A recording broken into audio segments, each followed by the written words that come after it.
Did you leave me 2 pens here? Was it a joke, They were- Carly?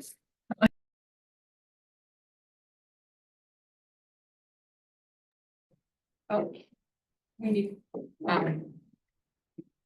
although it's not 3:30 yet. So Yeah. I am sorry, so just mute it for a minute. You can just mute it.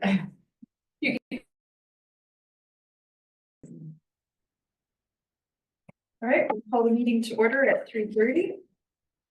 The town of Smoky Lake respectfully acknowledges that we are situated on Treaty 6 territory, the traditional lands, First Nations, and Métis people. And we'll move directly to the adoption of agenda. Dawn? Could I add legal? They're brief and personnel. Under closed. Yeah.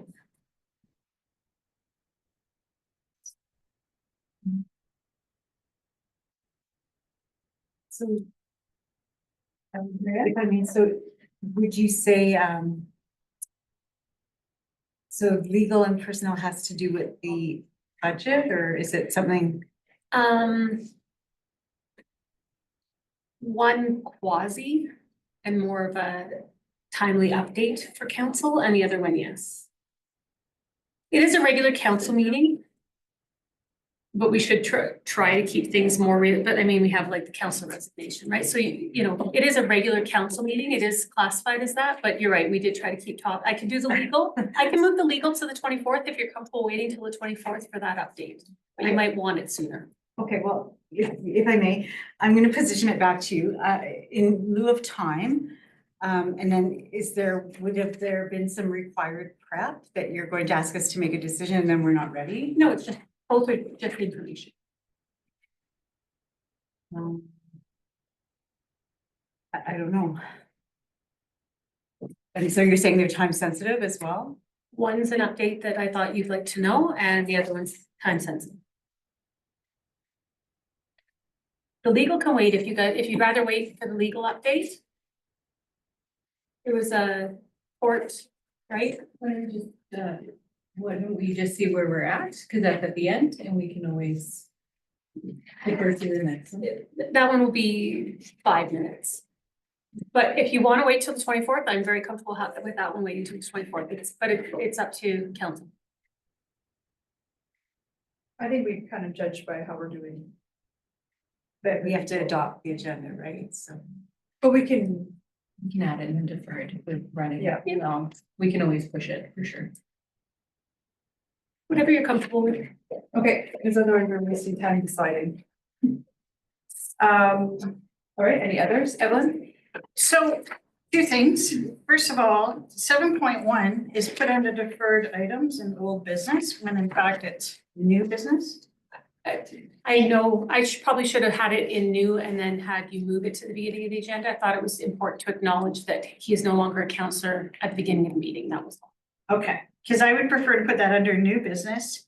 And considering what, and this is the experience that I've had, and I'm wondering if the rest of council believes, sees this too. And that is, we're looking at and then the draft 2025 operating budget was put under new business, but it's not new business because we've talked about it. It's just that the numbers have been updated. And that's actually what I would really like to talk about first. So I'd like to put that at the first of the agenda because, for example, we have something about the heritage group in here. And how can I make a decision on how much that I'm interested in adding to the budget when I don't know? Like, I'd like to Okay. see where we're at with 2024 first. Like, I'm not talking about even like, I'd like to go through 2024 and see where we are so that you can step us through because we just got the numbers. So we can go through 2024. But then maybe I want to give Heritage $2,000. Maybe I want to give it $8,000. But I think that if we all have an idea of where we're at with the budget, then we can start making some of those decisions along the way. Because otherwise, I feel like all I'm going to do is go defer. I was thinking of it the other way, that to make the decisions that impact the budget, but you're right, seeing the budget makes more sense to see earlier. So yeah, Because already as it is, there's decisions that I'm not comfortable that we made already for the budget because we made them before we were presented with the budget. And in hindsight, I wish we had had the budget 2024 in front of us first before making some of those decisions. So this is why if council would agree with me, 7.1 is new business, so it should be put under new business, but we flip it and then have, go through the budget. For like, because so that we have the updated 2024 numbers and we know where we're at before we start jumping into some of these decisions. If council is agreeable to moving it, if I could say after capital, please, so that John can go. I brought it, I have that at the top specifically for John to be here. He doesn't need to be here. Okay, so 7.2A or If I may, are you asking about 8.2 or what are you asking about? Sorry, I just. 8.2. Mel, you have a comment on there? Yeah, let's just do this. Let's just, if everybody agrees, move 7.1 to 8.5 or 8.0? just move it, switch with 8.2. And then, but we'll do capital first. Like we can do. Yeah, we'll just switch it to keep the 7.2 first, numbers sure. normal, and That's then we can fine. do capital Yeah. first. Does that make sense? So. It's So actually, capital budget becomes 7.1. And operating budget becomes 7.2. Okay, thank you. we'll do the other one first, so. No, it's. Mel? I'll make a motion to approve the agenda with amendments. All in favor? Close and carried. Okay, so we'll start with 7.1, capital budget. Yeah, we're saying the capital. Yeah, no, we are, but I was just gonna ask if it would be okay to go ahead and do the one that we moved from new business, just to do it first. Move it up in the agenda. Keep the agenda the same, because it is new business, but can we acknowledge the resignation first? So basically, it should have been in new business, 8.1, but Oh, we're we're just gonna 8.2. do it But let's first. move it to the Let's top of the do it agenda first, and then- and acknowledge it, and then it's in the right location in the agenda, but we're dealing with it. Okay. At the proper time. All right.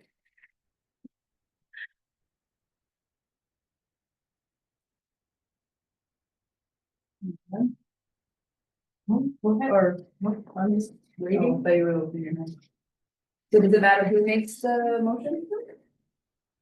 Evelyn? I would like to make the motion that Town of Smoky Lake acknowledge receipt of Terry McAwaychuk's resignation from the Town of Smoky Lake Council received January 31st, 2025, and proceed with a press release on the matter. All in favor? And is council, I thought we were gonna talk about the press release next. Is that part of it, or? it's in the RFP, so that's what I was gonna ask, is council comfortable with the press release? We would talk to Terry about his quote and Amy about hers, but I did want to, I didn't know, like I had ideas on specific achievements, but if there was some that council wanted us to include in there, that were, we thought, housing is one, solar projects, but is there something specific in there that you wanted? Evelyn? Well, first of all, the title, could we just make it Councillor Terry McAwaychuk resigns from town council? We don't need to necessarily add Smoky Lake Town Council announces. I don't like the words with regret. The regret means repentant, disappointed, sad, and it also refers to the town of Smoky Lake feeling that way. Whereas I would prefer if we could just, so I don't want to attach a motion to a non-entity. So I would like it if we could prefer writing it, saying, just get to the, don't bury the lead. Terry McAwaychuk, a two-term councillor representing the town of Smoky Lake, has officially resigned from his position on council through a formal written resignation submitted to the CAO effective January 31st, 2024, because that takes care of the first point of the MGA, that's what he was supposed to do. The second line would be the CAO reported Makawaychuk's resignation at the first council meeting on February 13th, 2024, which also checks off another point for the MGA that is supposed to be done. And then it explains Makawaychuk is resigning after moving out of town, thus becoming ineligible to continue office, because that gives the reason why. The next would be followed by his quote, which is good. Then is the paragraph, Makawaychuk was first elected in 2017 and was reelected for a second term in 2021. Throughout his tenure as a councillor, Makawaychuk supported and influenced the town's efforts in creating more housing options and demonstrated leadership during the challenging COVID-19 period. He served on several municipal committees, including the Smoky Lake Foundation, Smoky Lake Fire and Rescue Committee, Highway 2863 Regional Water Services Commission, and Alberta Hub. And then also, I do believe that the comment that comes from Mayor Cherniwchin on behalf of all of us should say a little bit more than what was written here. No. Terry was a valued member of our council, acting on behalf of our residents. He was passionate about serving our seniors and was a driving force behind transformative changes at the Smoky Lake Foundation, said Mayor Cherniwchin. On behalf of council, staff, and residents, I would like to thank Terry for his dedicated service. I'm confident he will continue to influence positive, forward-thinking change in our community as a resident in Smoky Lake County. And then that paragraph that says in accordance, because it's in the wrong spot here, it should be right at the bottom. A by-election will not be required in accordance with Section 162A Municipal Governance Act.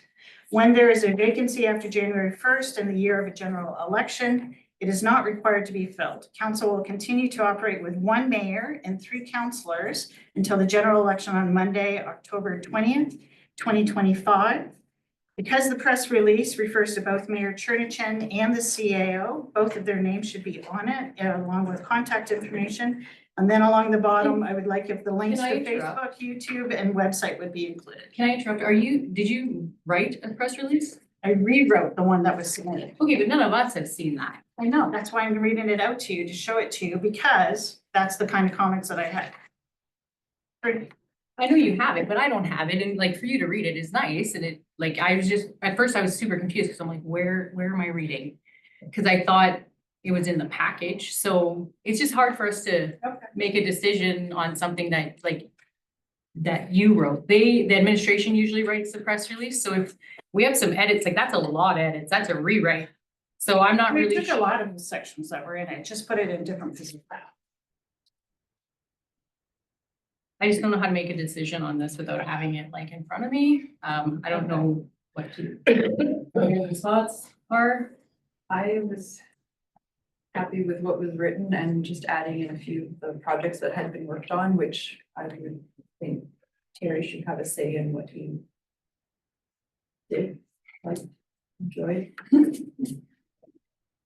Are we comfortable with reviewing the press release at the October 24th and then putting it out, or does it have to be put out right now? Can we just acknowledge the resignation letter and then have, I don't know if there's a time, so he said October. I meant October. I'm just kidding, but I meant February. It's only, that was a Freudian slip, but it's only about 10 days from now. Okay. Or 11, sure, whatever there it is, just so we have some time to, and then maybe we get some input from Terry.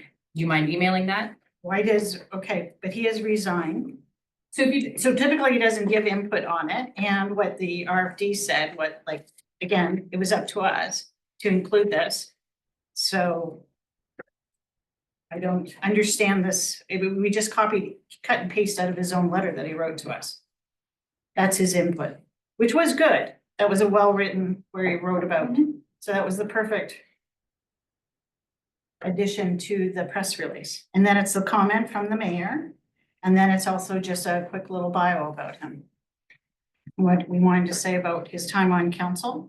And then at the end is when we explain what is being done in response to the vacancy, because this vacancy is being done after January 1st.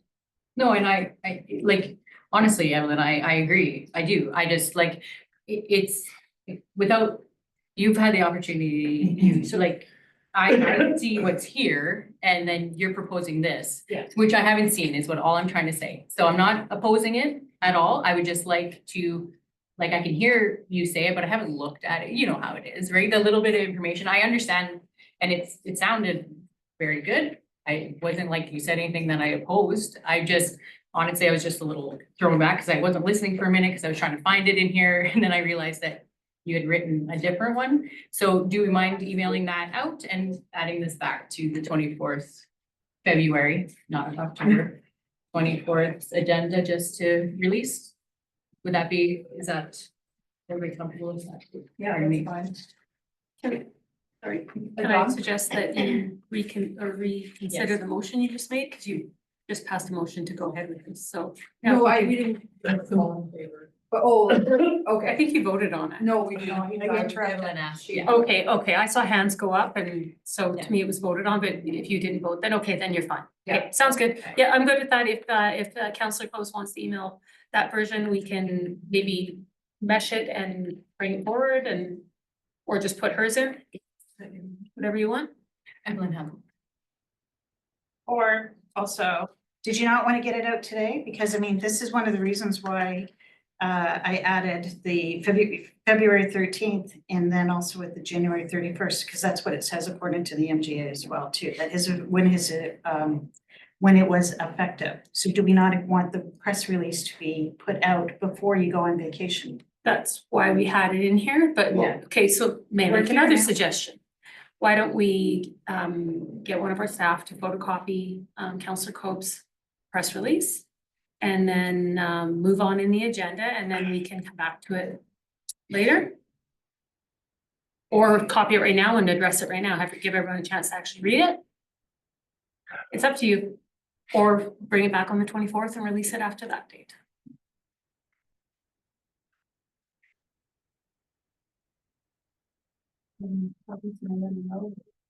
Let's photocopy it and let's accept the resignation. We'll come back to this part of it.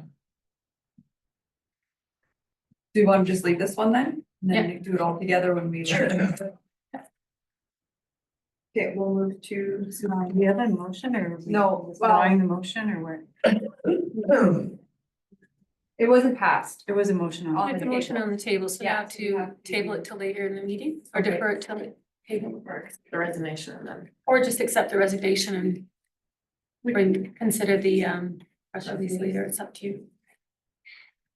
Okay. We can so just make a friendly amendment to the motion to accept the resignation from Councillor McWaitrick and eliminate the press release. And discuss press release and come back. Okay, but the motion that was put on the table was to accept his resignation, and you guys all started to put up your hands. And then I said, what about the press release? Because The that motion is what I was- consider part of the motion. So the motion on the table already is. No, the motion included the press Yeah, release. you The said- motion did include the Yeah. press release? Okay, then That's what we just make a friendly motion to remove the press release. We'll pass the motion that we accept his resignation, and then later on in this meeting, we'll make the motion for the press release. Okay, all in favor of resignation? All right, so we'll move to 7.2. Capital budget 2025, 5-year plans. Okay. great.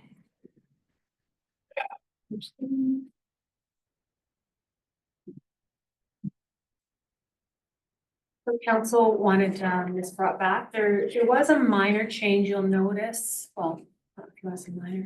I did make an update, Public Works brought forward, we had an item in the capital project list and we couldn't identify what it was. So we felt that it wasn't something that was needed any longer, but then what we realized once they actually, it was labeled oddly in the inventory online. And what we realized is that it was a main supply gas meter that's expired. So we felt that that needed to be addressed this year at a cost of $30 million. I did not want to impact the bottom line of the capital budget on what we brought forward 3 or 4 times. I think we talked about various aspects of this. So I made some adjustments to the budget. So you see there in the, oh my goodness, tongue tied. in the background, that we reduced the storm and catch basin repairs since we had some money carried forward from from this year going in. And then reduced, the gas and water meters by 10,000 to offset those costs. So the overall dollar number does not change, the overall grants does not change. All that's in there and, basically, 712,500 is being funded from MSI, LGFF, CCDF, so our provincial grants. There's also, we're anticipating, sale of surplus equipment, bringing in some revenues, an outside grant for the furnace replacements on this building that, we won't do that project unless we get that grant, so that's, funding 27,500. Natural gas surplus, we have a fund for that, that we would fund out of that, and then local improvement tax would fund 72,000 of that.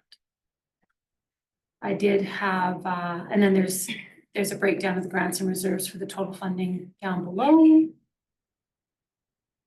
We did not put in changing the water lines at the RV park. There was a request from Sharon Boychuk, because we hadn't really discussed this in any detail. We didn't know if we wanted that in there or not, so that's a consideration, or if that's something we wanna.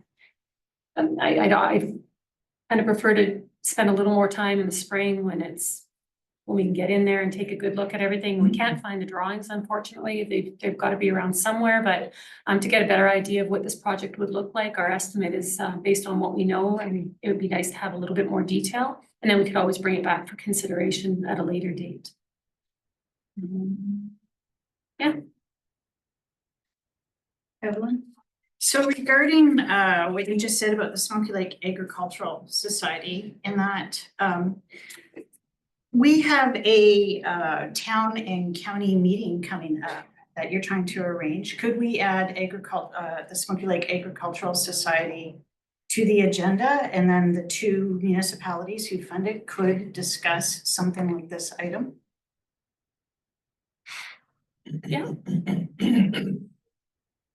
Because, yeah, I think it's time that we started talking to the county instead of the agriculture.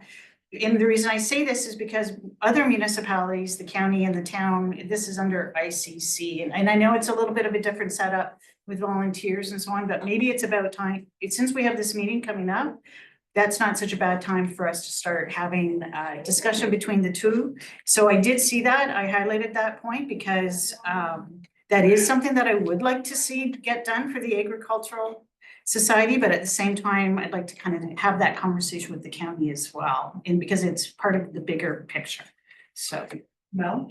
Yeah, and I think it's a really good idea. Because right now it is a little disjointed, because it's like Egg Society Town, Egg Society County, and nobody's like, it's a middleman talking in between the two.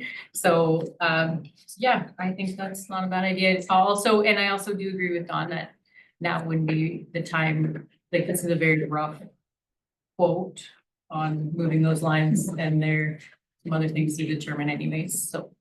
thank you. I'll make that motion then. We defer this item to the upcoming joint. Is that how you want to do I it? would add the Smoky Lake, or sorry, the RV park at the Smoky Lake Agricultural Complex to the joint town and county meeting for discussion. Or I guess water lines for the RV park. But I also do mean it as part of a more general conversation about the Smoky Lake Egg Society as well too, but this is You could- one of, You could word it that way, just to add the Smoky Lake Agricultural Society and the Agri Complex to the joint town and county meeting. okay. Yeah. So that's the motion that I've got that clear as mud. All in favor? No, opposed, carried. Evelyn? And then my next question, with the grants and reserves, we're at the top of page 8 right now. So this is what we have all in total to spend, but we're not spending it all. Correct. Okay, so do you have numbers for us, what you're proposing to spend? Yep, that's about like the 712,500 out of the various funding. Page Crystal- 7. Yeah, at the bottom of page 7, it has the total that goes to MSI, LGFF, and CCDF. And then it's up to Crystal how she applies for the grants. There's different criteria.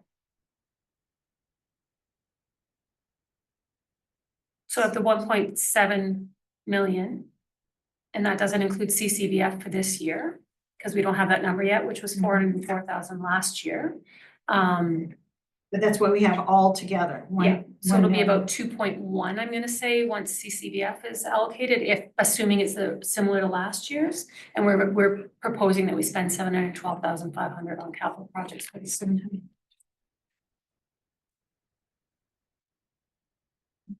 You just said that you're proposing 712, so I'm looking up for that number. Right at the bottom, at the very bottom of page 7. Right under the recommendation, like. 7.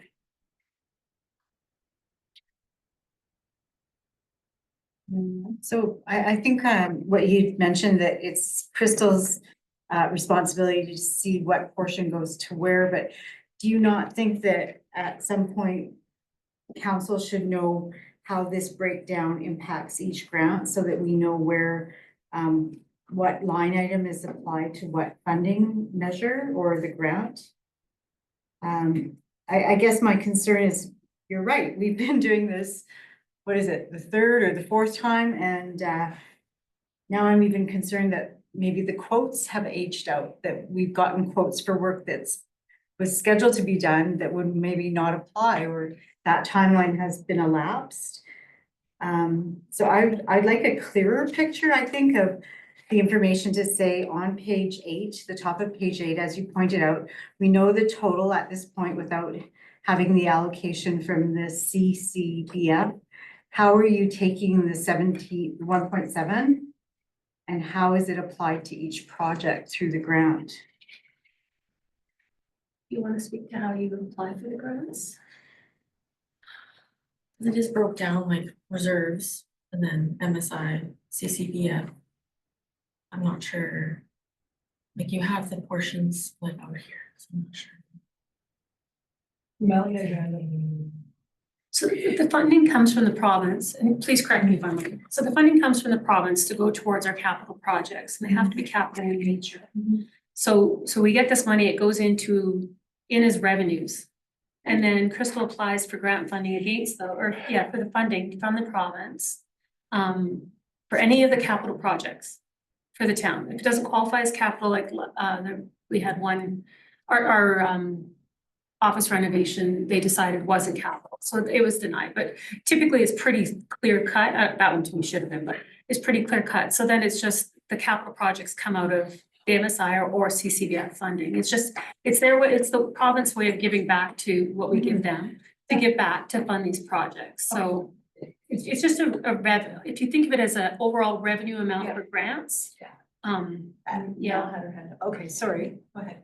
I think you want to clarify your question, but Yeah. I think what Marianne's trying to say is what projects would qualify for MSI and LGFF?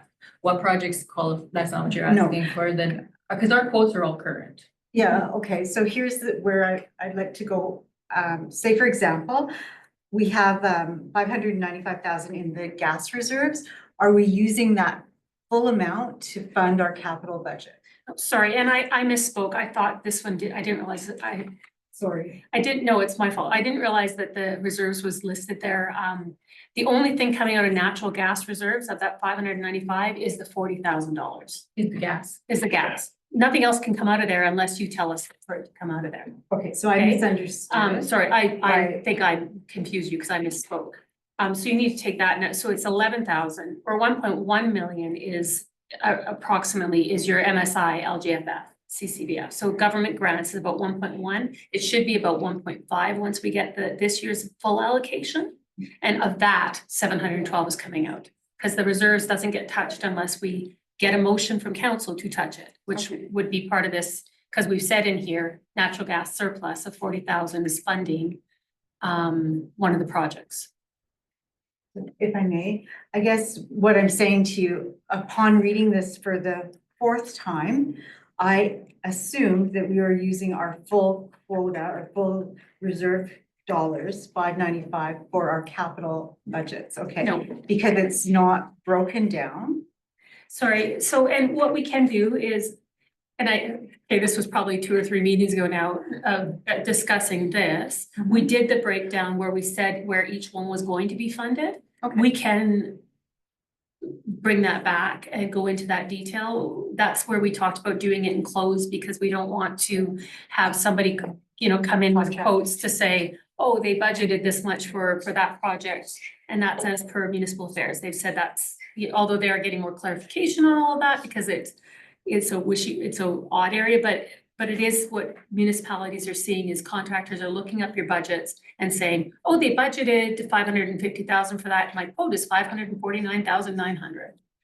So it's to protect the town in that area. I don't have that printed and ready, but I could provide that. The only thing I'm gonna say about capital is I'd wanna know if we're not ready to approve the capital budget tonight is I'd wanna know from John, which ones can we request a one-off approval because we can't start anything until we're approved. It's not like operating where we have an interim capital budget. We only have an interim operating budget. We can't move forward with any capital projects until we actually approve it.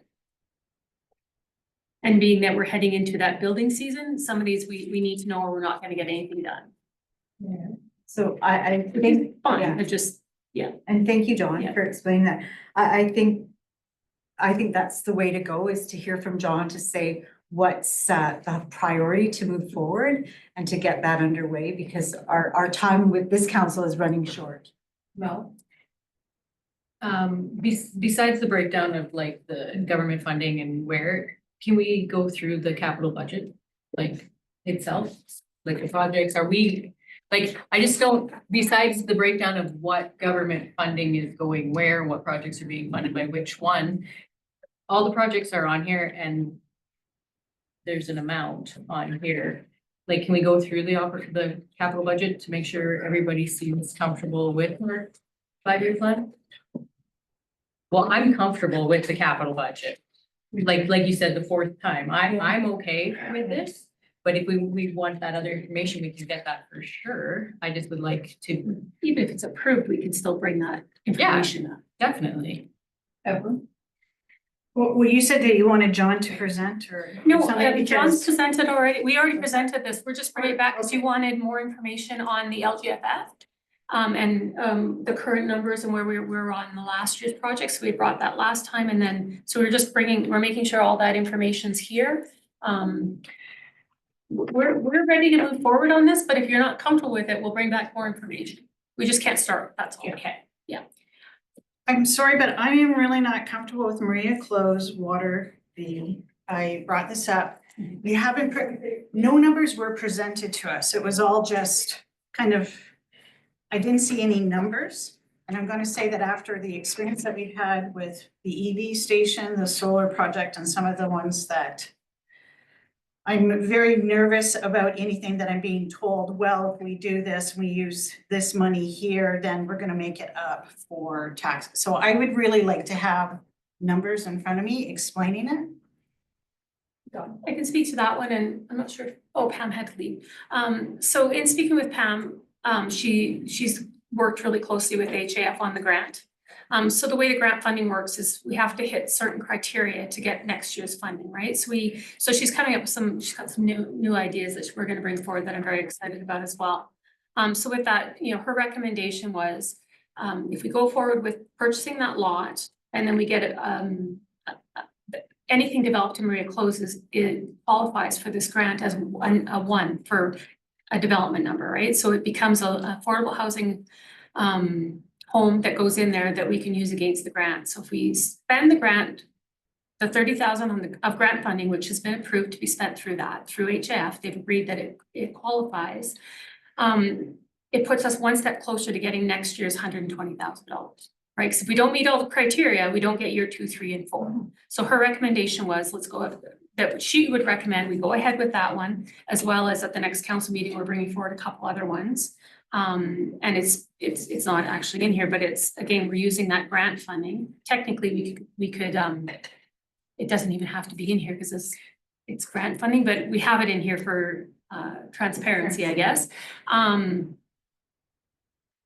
Yeah, so if we spend the 30, it's not coming out of the town's funding, it's coming out of the grant, which is in town revenues. So, but then it helps us qualify for next year's 120,000. Right, so That was the concept behind it. If you don't wanna do that one, that, you know, there are other projects we can bring forward, but there's, you know, for instance, there's the new lot we just got for tax recovery. We have an idea around that where we could purchase that. That's gonna be around the same. We're purchasing the lot for a certain amount, we're demolishing the house to put in income housing. It's what we're doing with the duplexes, right? We've got those 2 lots. They're gonna cost us, I think, $50,000. Those ones are both a little different though, because we will get the taxes back that are outstanding, so we actually get some of that money. But that, you know, again, it's to achieve those levels of development that we need to meet for this grant. So it was her recommendation that we go forward with it. But I mean, if council's not comfortable doing it and we wanna keep it a green space or wait and see with it, that's fine as well. There are other ways that we can meet those numbers. I'm just saying that was her recommendation after speaking with HAF is, yeah, go Mel, I ahead. I think this was already a discussion and motion of council.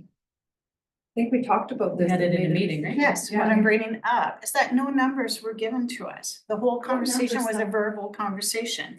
That when you were talking about, because it was all, we're gonna get our money back and we're gonna get it through these numbers and these numbers. And then everyone went, oh, okay, but no one actually saw any numbers. It was just a verbal conversation. So I'm fine with moving ahead with it only after we see the numbers for it, because I am not comfortable passing this based on verbal. I would like to see what we discussed, because it was just all numbers that were brought up into the air.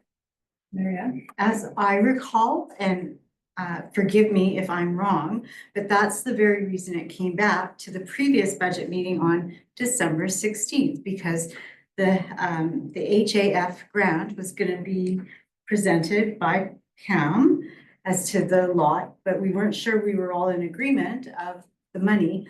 I thought, my memory serves, that we were going to see a quote that showed it would take $30,000 of work to get that lot serviced.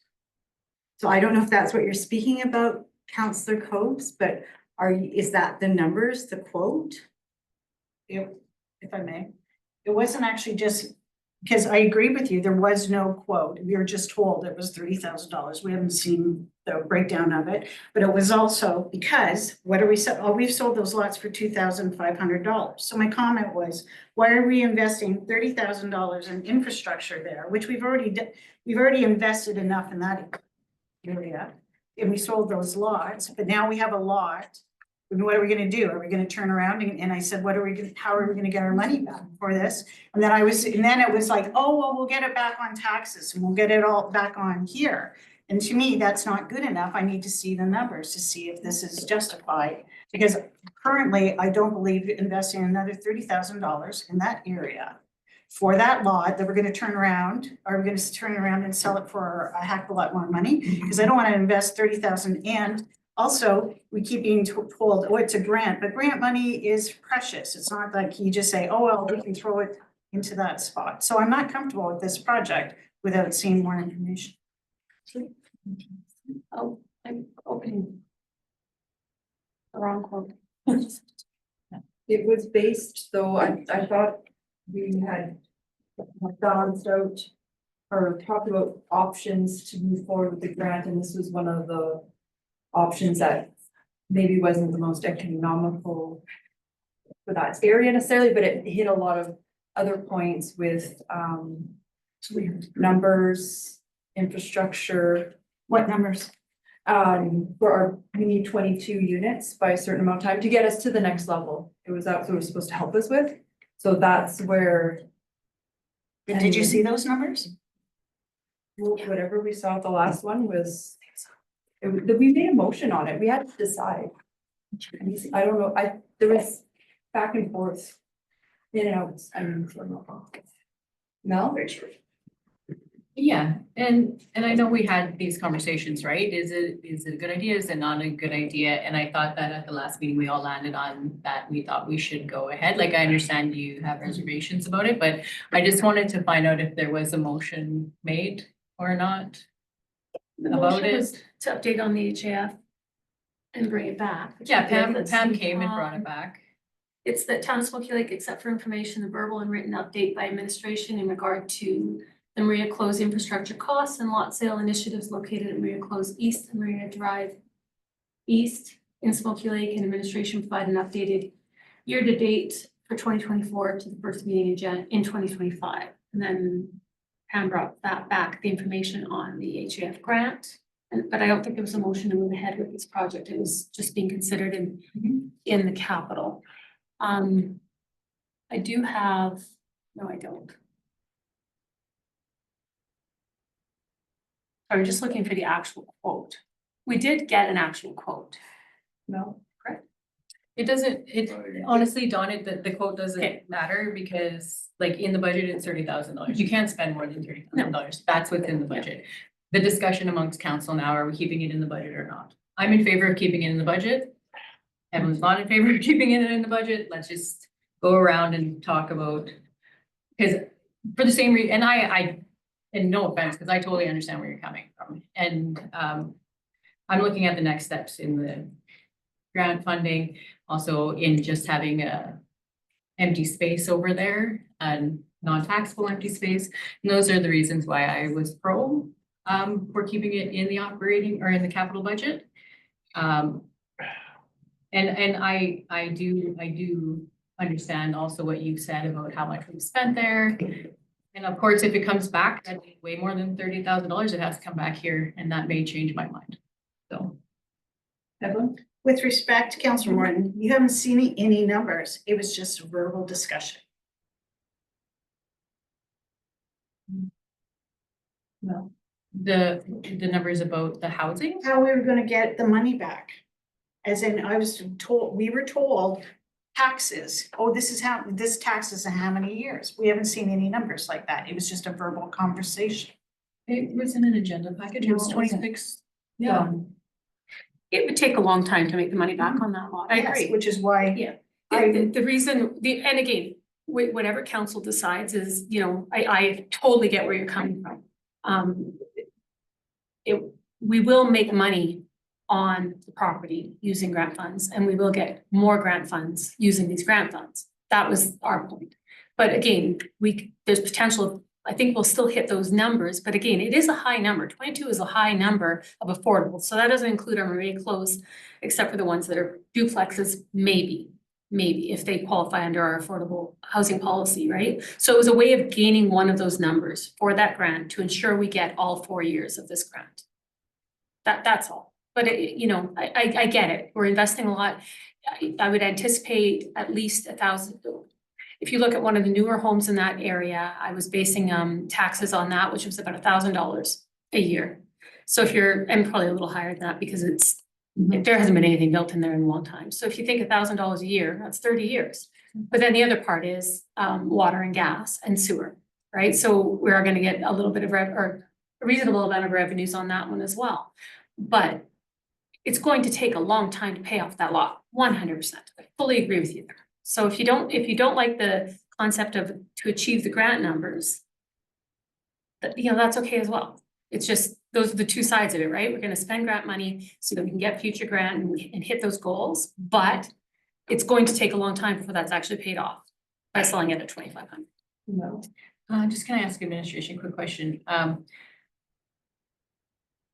So because the number is so high for the affordability, 22 it is, right? Well, sorry, I was just listening. I don't know. It doesn't matter. Mayor With Church water, mentioned 22, that, but I think that sounds about right. I wouldn't, I wouldn't quote me on Okay, that. I have to I'm not- double check. it I doesn't- think it's around that it's amount. Yes, significant yes, anyways. Yes. Would it then be beneficial, if we have some concerns about even hitting that targeted goal?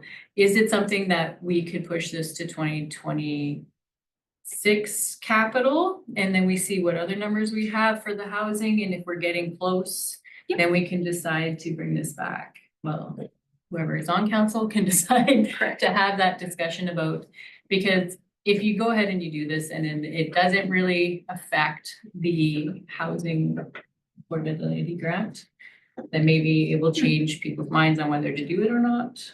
So if it isn't time sensitive and it can be done in next year, maybe we push it, because these are a 5-year plan, right?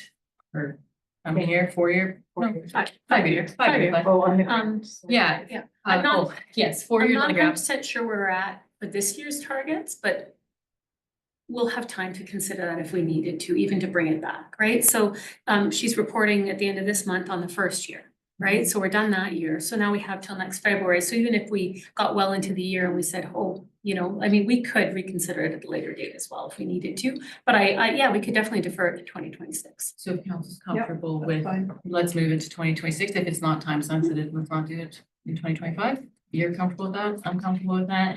Okay. Yeah. Let's do that then. And then we'll know where we're closer to the numbers on our housing, because to me, that's what will kind of decide if it is really beneficial to the community or not. Yeah, one comment, then a different question, sorry. And I think the benefit to shifting it to 2026 is it frees up $30,000 on our capital budget to maybe, and we hear from John, you know. No, because it's grant funding, right? So if it's not there, we're just not using the HF funding on that. But we can use it. John's getting a new bucket truck. No, Kidding. it's not. So just kidding, a question about the local improvement tax. So on the bottom of page 7, so when we're showing this in the budget in the spreadsheet, is it lumped sum into the tax revenue or is it a separate, like, how are we collecting this and where are we showing it? Is it on our bills for the levy? Maybe an annual payment on the tax notices.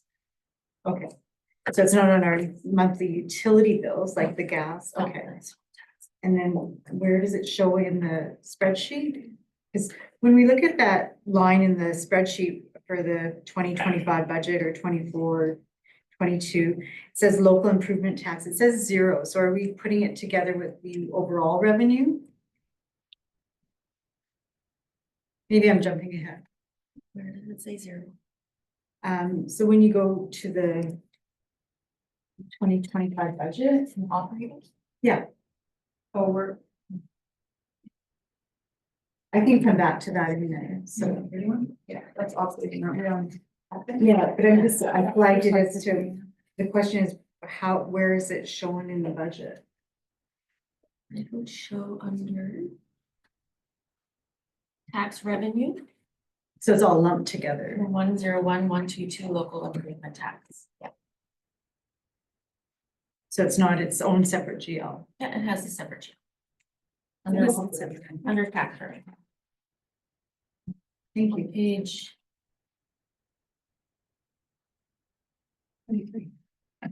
Well, 23. Okay, other than, I had one more question about something that we may want to talk about adding to our operating and,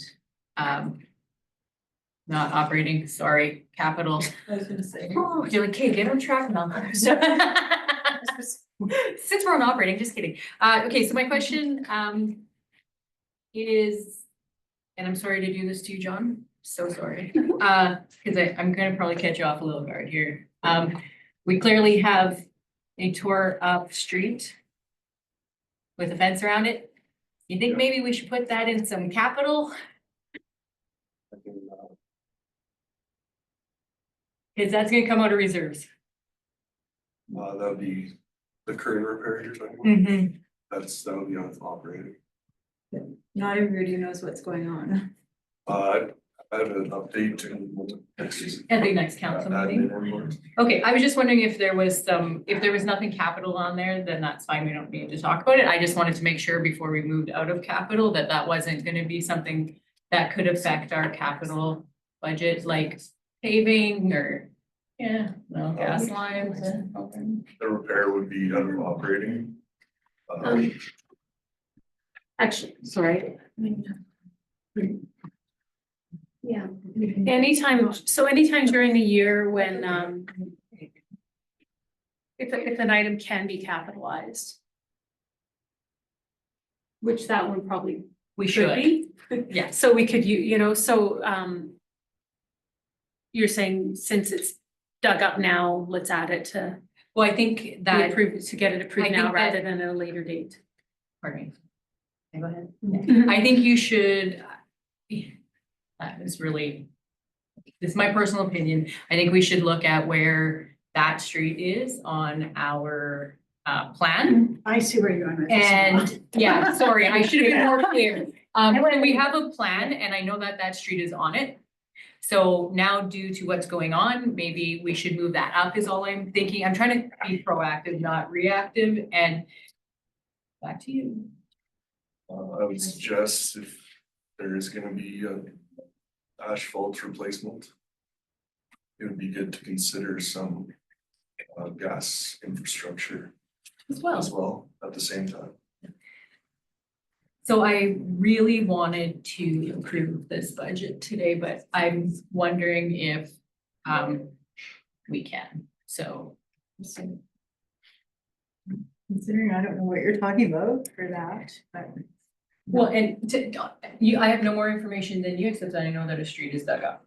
When a street is dug up, if it's already in our plan and we need to pave, maybe the council should look at adding that project into our capital budget or moving a project to move one ahead of the other. I don't know any information, but I know there's a fence and a road and a gas line. John. Sorry. No, go ahead to answer. I'll give you a brief update. There was a gas leak found in that area. It was deemed emergency work to repair that as soon as we could. There's a temporary fix for now. We had some issue isolating the service line because of the material and because of the design of the infrastructure, so we didn't want to push our luck too far within the idea of prioritizing maintaining gas supply for the resident in very extreme cold conditions, so we will be reattempting the repair to replace that small section of pipe when there's less risk. 51st. 51st. And there's Street? Yeah. There's only a small. There's only a small excavation there, just enough to do a repair, so. So I believe that line is connected to another line that was done on, we happen to know this because I live on the one street, Mel lives on the other street. So in front of Lydia's house is where it was dug up, where she had to do her driveway. So is that not the exact same gas line? So we already have had a street that's had a lot of. Are you suggesting then 51st and 52nd? Yeah. And 43rd, like to do? I live on 52nd, so that's 51st. 51st Street. I had to say my whole address out Right. loud, so I knew There's it. this repair that's being done to this gas line, and I'm looking at you because I don't believe I was living here when it was done. So was it about 5 years ago or 6 years ago that section was ripped up already because of a similar gas leak? And it's the same line, so if it's been repaired, It's before that, yeah, was it before that? But Then that is actually a paving project that we could get done. I just know it's on here. John? So we have in the 10-year plan based on MPE's assessment, or study they did. So it's 51st Street and in brackets, 44th Ave to 43rd Ave, water, sanitary and road. And then 52nd Street, 44th Ave to 42nd Ave, road only, and 43rd Ave, road. 52nd to 51st is budgeted for 773,000 in 2029 currently.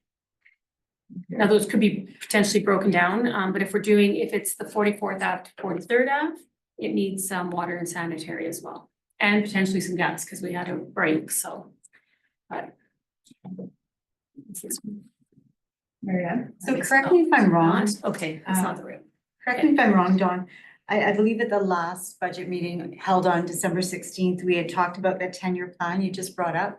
And we were going to have the engineer come and update us on that, or we were looking at how much it would cost to get an update. Is that still the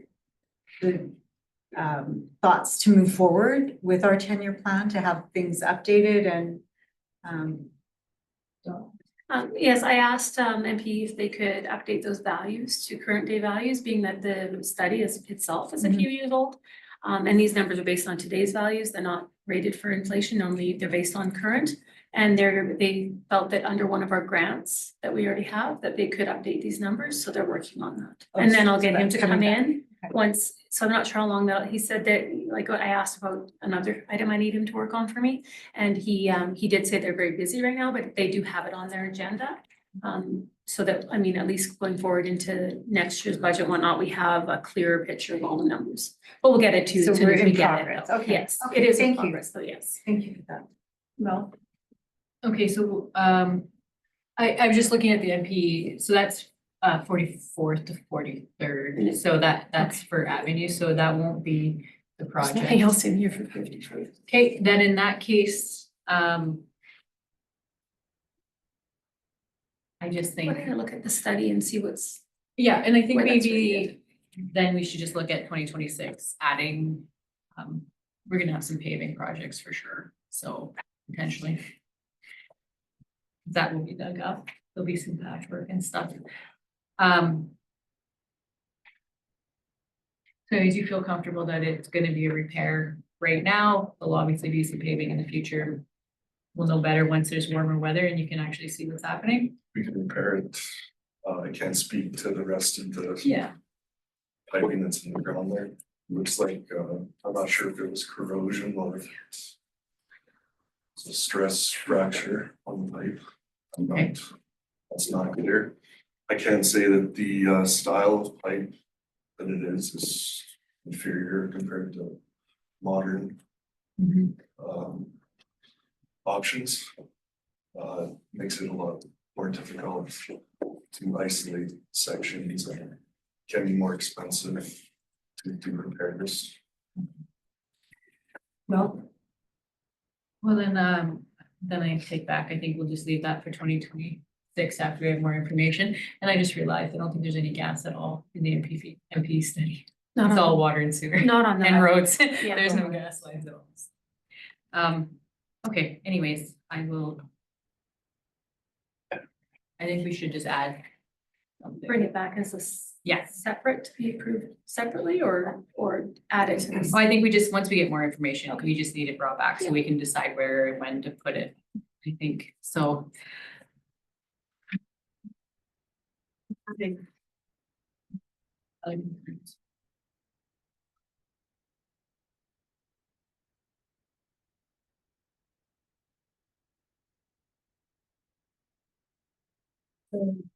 Having had this if I may, thanks.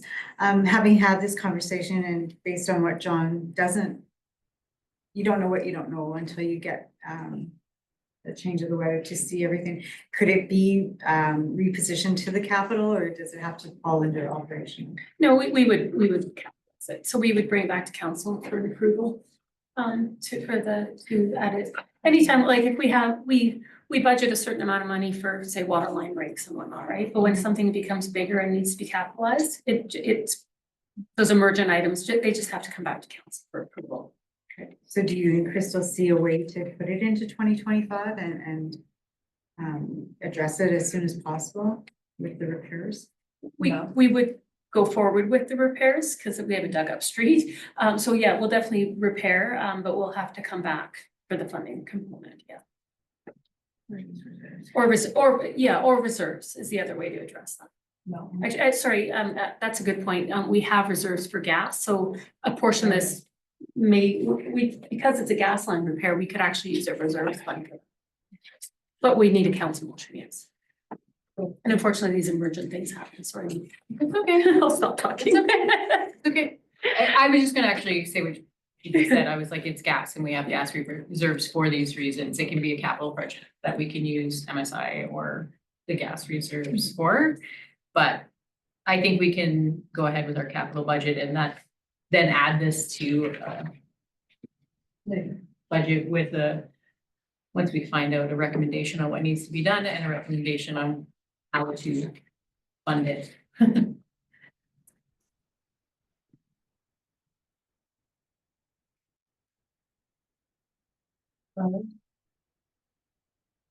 So are we prepared to accept the budget then? Hey, I thought we were gonna approve some projects to go ahead with, but Not if we can approve what the budget is. we haven't even looked really at our operational We're not budget. at operational, we're on capital. You know, that's why, like, No? Yeah, capital budget, like we've discussed all the projects, like in what years we want to do them in and what we need replacing a few times now, and with moving the Maria close to next year and bringing that back, like that's what we're discussing. If there's, I'm comfortable, we've looked at our capital budget, I'm very comfortable with what we have in there now. And especially now that we have, they can bring back the other project that might need to be done. There's some infrastructure projects in here I'm happy with. So yeah, I would like to go ahead and approve the capital budget. The operating budget is, we have to go through for sure, but capital is capital. I'm good with it, if everybody else is. Yeah. I just wanted to make mention, John had positioned it earlier that John would speak on behalf of something that was a priority to move forward on, so that we're not Sorry, holding. that was only if we weren't approving the capital budget, because then you'd have to start working on it. But if we approve the capital budget, then Start he's working on approved, everything. then you can go ahead. So yeah, last year we had, we approved early, I think it was November, we got this approved, so well, actually November, I think you weren't here. We started getting quotes and whatnot, so at the beginning of the year, we could get going on all the projects, which is ideal in that a lot of the projects need to be done in that season, right? Because half our year is winter and half is when we can get projects done. Some of it's purchasing equipment and whatnot. So I mean, ideally, we'd like to get moving on a lot of these projects, but again, if council's not comfortable with it, I think we need to go back to square one and bring back the spreadsheet and the funding and yeah. But then I'd be concerned that some of these items won't get done if we don't get started. So that's where I said, I would ask John to say, can we move forward on, like, he came to me in December, I think, with a quote, a good quote on a piece of equipment that we're replacing, but we couldn't put anything down on it because we weren't approved. So I said, you know, let's hold off and we'll bring it back. And then if it's available, it's available. If not, there'll be another one, right? So we just can't move forward on anything until we're approved. But again, if you're not comfortable, again, I think we do a heavy duty capital. We go back to the one from, yeah, No. the first meeting. Did you have a question before? Because I actually am gonna make the motion and call the question. I was gonna ask, what exactly is that? Because actually, no, we already talked about them, that we have numbers over here, I'm gonna ask to see it again. I'm not gonna pass the capital budget today, so if we want to talk about which projects we need to go forward, like you said, equipment, then I'm willing to do that, and we're going. Mary Ann, where are you at? No? Go ahead.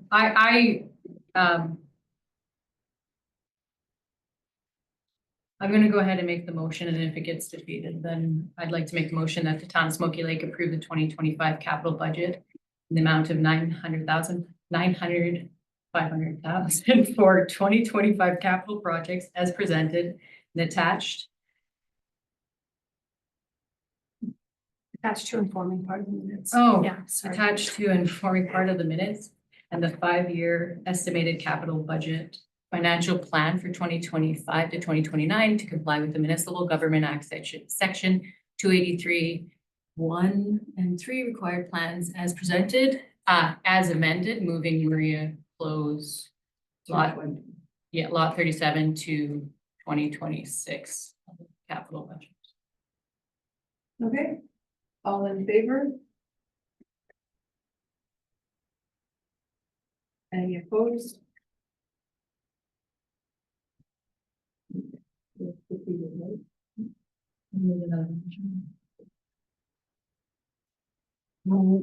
So I'm not gonna make a motion, but I'm gonna make a comment. So when we started this discussion, I'm not interested in going back to the beginning. I'm just interested in what John positioned it to say. I don't want to hold up John. I want to hear what John has to say to move forward. I was told at the beginning of this conversation, the quotes are current. So I don't know that John has to go out and get quotes. You're telling me they're current. Yeah, well, the normal process is we get quotes. We round them up a little bit to ensure that, you know, because quotes can change, they're good for 30 days, right? So then we did all that legwork for the budget and we presented it, I think, starting in November. So they should be relatively current, especially because we give a little bit of cushioning to make sure that, you know, again, if we approve the budget and say we had approved it in November, like last year, we don't do the project for 5 months, the numbers are gonna change. So we take that into consideration when we budget, and if the dollar numbers change drastically or the quote is way out of, you know, we can't do it for that amount, we have to come back and ask for permission. We can't spend more than you approve for each line item in the capital budget. So would we go back and get all new quotes?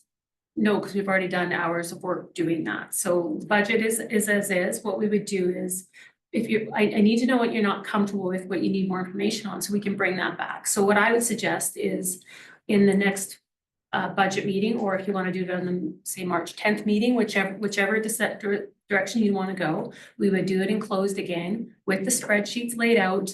So everything's very clearly in front of you, every project, every dollar amount, where it's all being funded from, so that you're comfortable with it. Because if you're not comfortable with it, I mean, obviously you're not comfortable with it, you're not approving it. So whatever information I need to bring to make sure that you're comfortable with what you're approving, we'll try to bring back to that next meeting whenever you choose to have it. And what I would ask of John is, if there was some of these that you would identify that we really would like to get moving on, these 4 items, or I need to start getting quotes, I need to start, you know, I need to get the contractor in place or do an RFP or whatever it might be, that he would bring forward those. And maybe that's not today, maybe that's because I'm putting him on the spot here with that. Maybe the 24th, I have him bring back specific items that he'd like to move forward on, because they're otherwise they're not going to get done, or we need to get whatever, that I have him bring that back to the February 24th meetings. What I'm actually thinking might be more fair to John, unless you feel you can answer that right here now. I can't speak to all of it, I can speak to the. So that's what I would say, is it's only 10 days away. If we wait till the 24th, he can, even if he brings it to the meeting. But how does that sound? Thank you, Dawn. That sounds more than fair. I don't want to have a circular discussion, nor do I want to be the bad guy and hold things up. Or I understand what you're saying, maybe if there's some more information, but specifically if we went to page 9 and just using this as an example. So page 9, when it says equipment replacement, under 2025, we have a total of $295, $2,9,500. Okay, so out of those 1, 2, 3, 4 things, are they all a want or are they all a need? If I heard from John and he said specifically, this is the amount we need, it's not a cushion, this is the exact amount we need all 4 items to move forward. I know we might have done some of this, but some things might have changed if we're only using a bucket truck twice a year. No. Yeah, I understand, Mary Ann, but we did go through all of this, and I guess I'm trying not to be frustrated, because we talked about the bucket truck and replacing it not with the bucket truck, but with the lift that they could use more frequently. Like, I just feel like we've gone through it. This is, But it's still on here. it's still on here because we need it. We're replacing the bucket truck. That's what the replacement is, and so I'm trying not to feel frustrated, because I feel like we've done it, and we did the numbers and how much each item was, and this is what we, as a council, at the last couple meetings, broke it down to, got rid of things and decided on. And so now I'm just a little frustrated, because now we're going back to doing that when I thought we did it. And so I understand where you're coming from. But I honestly thought we did this. So I'm just feeling a little bit. Can we partially move forward if John tells us what he needs immediately? Well, I guess that's what we're going to do, because we're not fully going forward, but we can partially, But we're gonna today, have to. if we heard from him today, we can still make that motion that we're not impeding his process or his progress. Like I said, I'd recommend we wait till the 24th, so him and I can sit down and go through everything, or maybe not him and I, maybe Crystal, because I'm gonna be in Mexico, but since it's only 10 days away, and that way we can, it's not There's a lot to go. put on the spot and decide, unless there's something really urgent that he needs done right now. These are all priorities that were identified for this year. And nothing would have changed in 3 months. That's his priorities.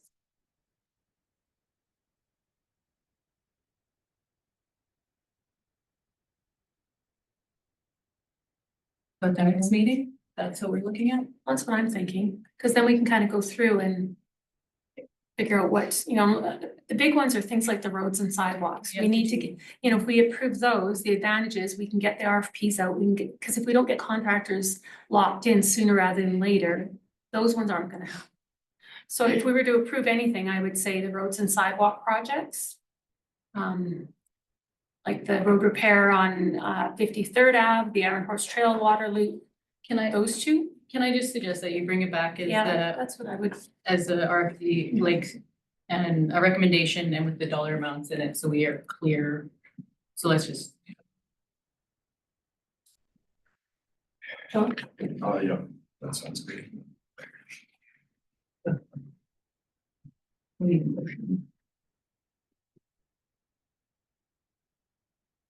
So that you just, that they bring it back into the report with a list of approved. Bring back priorities on the 24th, and then when are we gonna be setting another budget meeting to bring this to then, I'm assuming? Or do that on the 10th? Council meeting. I say the 10th because there's only a 2-week turnaround, so it'll probably be a smaller agenda, so we could probably do a budget meeting and then are you guys comfortable with that? Preparation wise, because we're really bringing back stuff we already have for the budget, so that part to me is easier to bring back, so it wouldn't take a lot of work to set a budget meeting the morning of the 10th or something. All right, Marianne, can you make the motion? No, I'll pass. Evelyn? I can make a motion.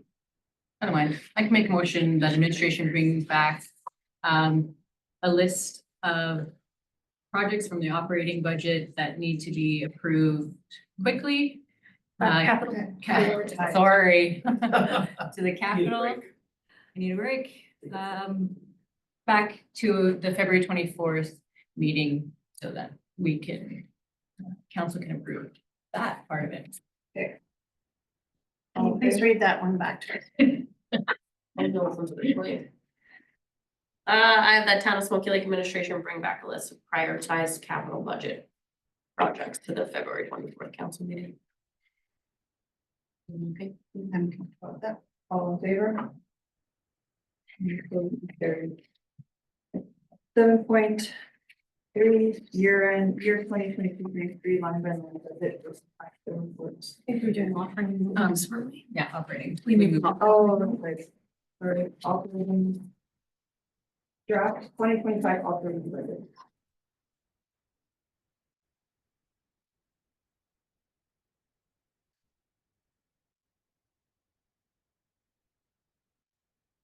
I'm going to actually hand this over to Crystal.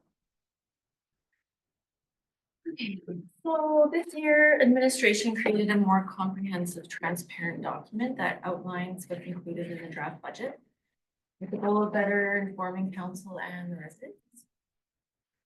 This project was a big undertaking in such a short time frame, but I think the end result proves it was well worth the time.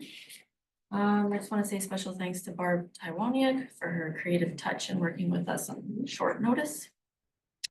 Overview of the new report structure. So I had to create 2 custom reports in our financial software because it doesn't come with ready-made budget reports. Doesn't have that capability.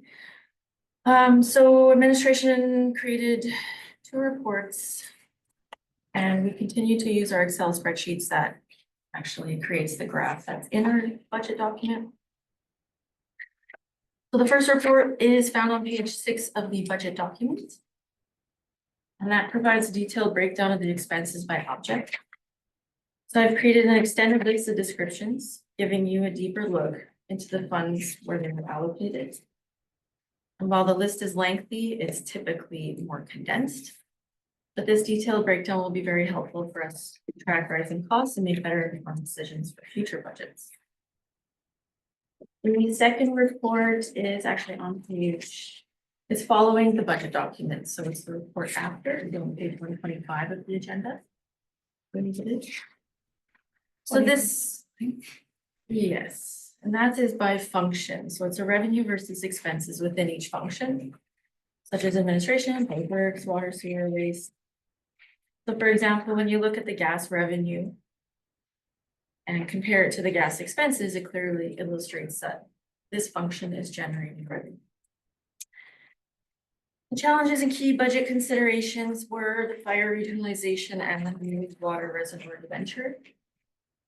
So we have included the cost for regionalizing the fire services as well as the new water debenture.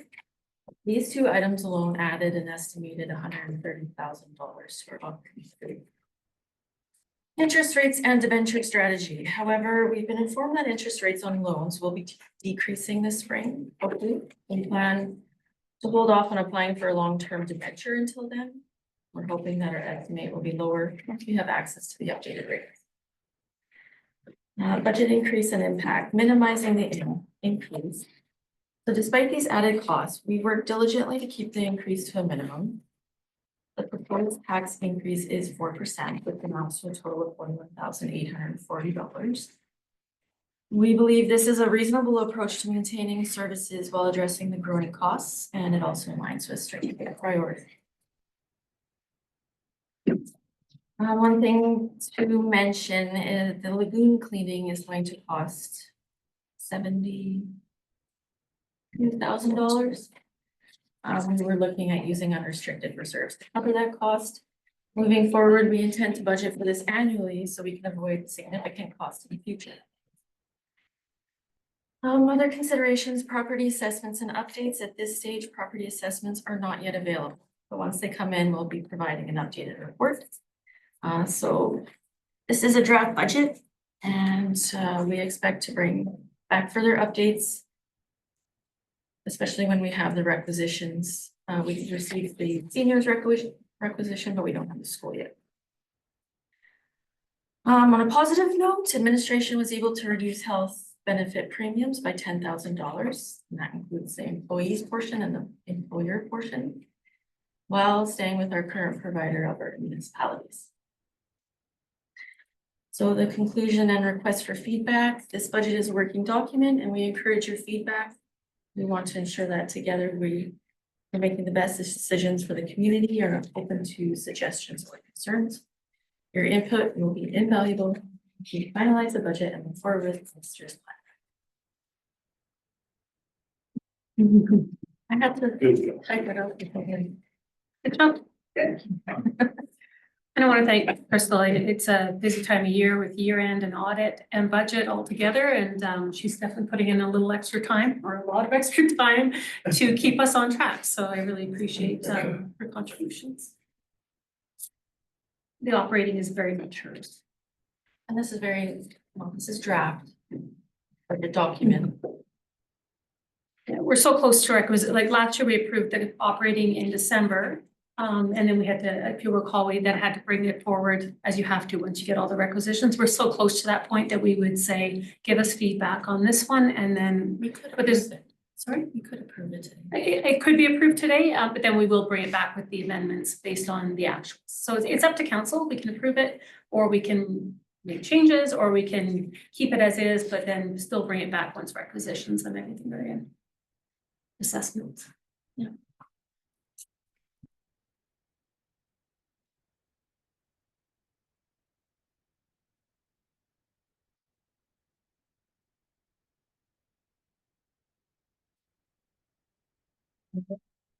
So, what I'm accustomed to sitting on other commissions and committees too, is that we actually do go through the budget.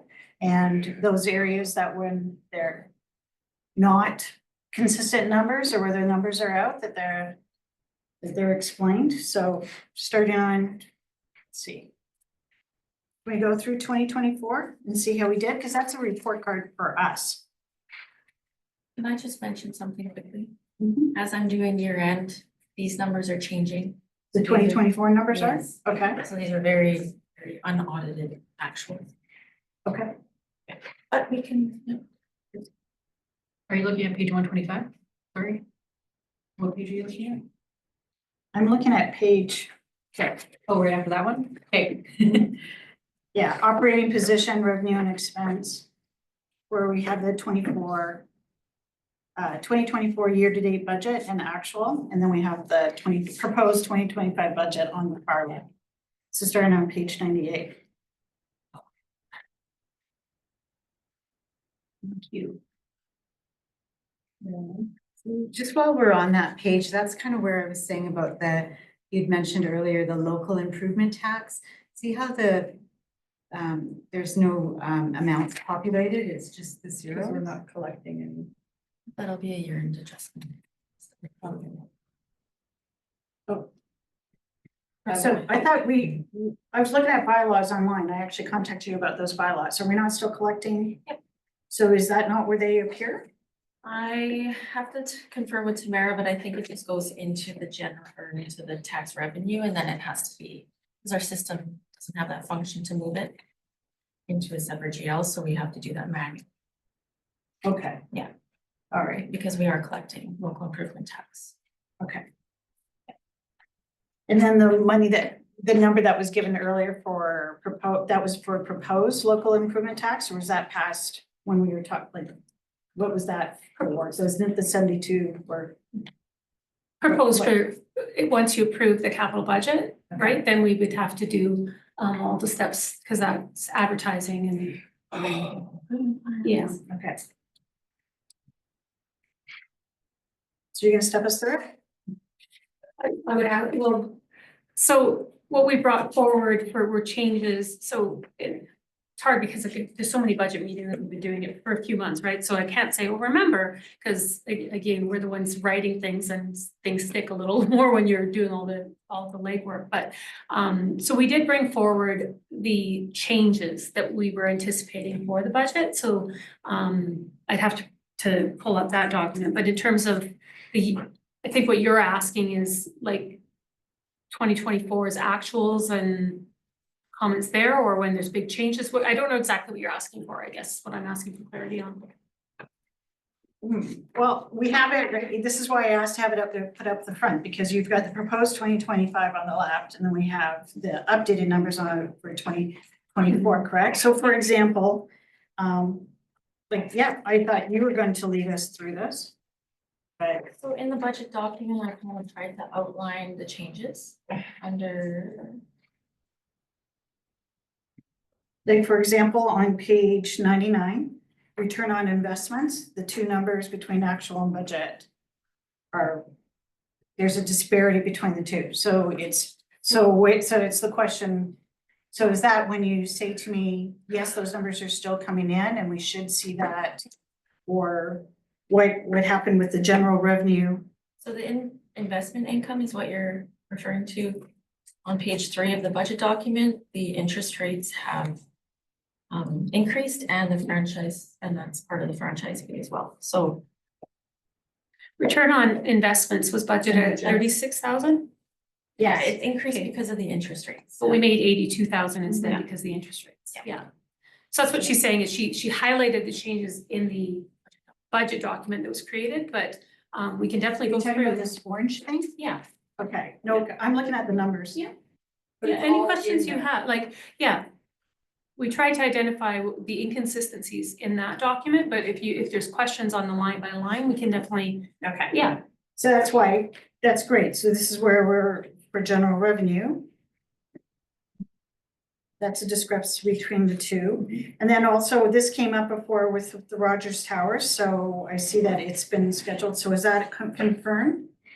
Because we had it on last year's budget, but we got 0. Yeah, February So- 17th, February 17th, what? they're supposed to be starting, and that means February 1st, we should start getting our lease payments. So I emailed again today to confirm that if they're actually starting on the 17th, so we can get some positive messaging out prior to starting next week.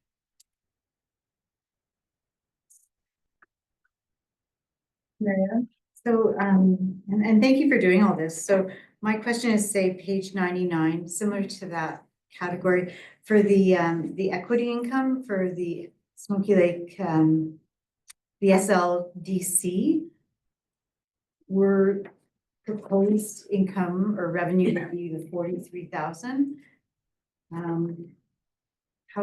What does that number represent? it's actually right from our lending bylaw.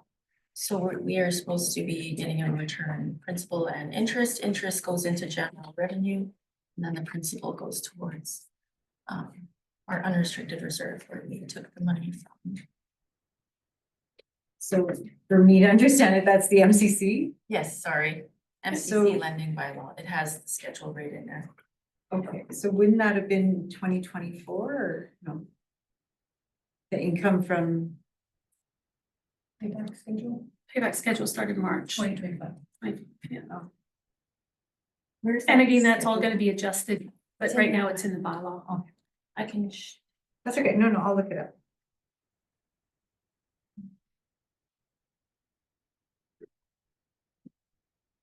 bylaw 002/2022.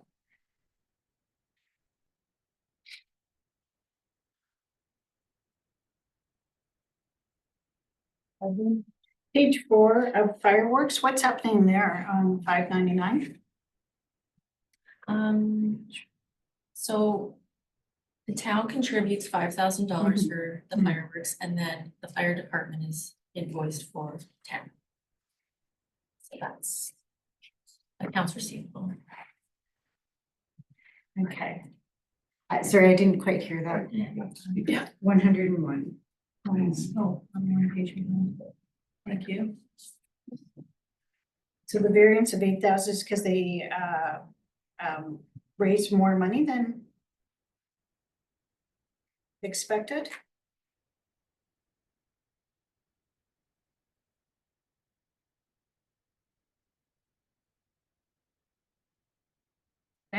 Yeah. So then they had to pay their portion, right? Revenues, 15,800 on fireworks.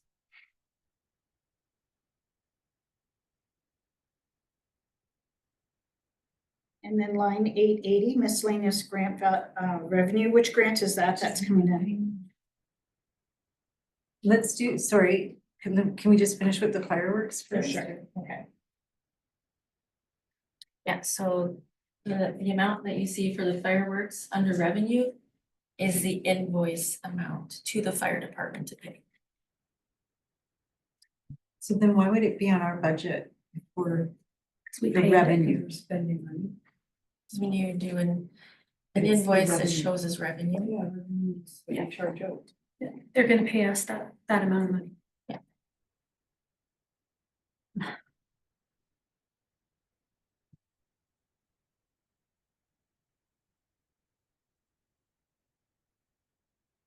You look confused though, what, Yeah. so the fire department is responsible for paying a portion of the fireworks and the town pays a portion, so the revenues is what they're giving us, Okay, right? so then if I may, on page 102, when it comes to the expenses, that doesn't stand true, because then that would have exceeded, so we had the 10,000, but now we're at 15,000. and the town puts in 5,000. Because the revenues comes from the fire department on the other one. We're seeing it as a revenue on the other side of 10, right? And an expense of 15, which means our portion's 5. I think the invoice was. We just pay 5,000 for expenses and they pay the rest.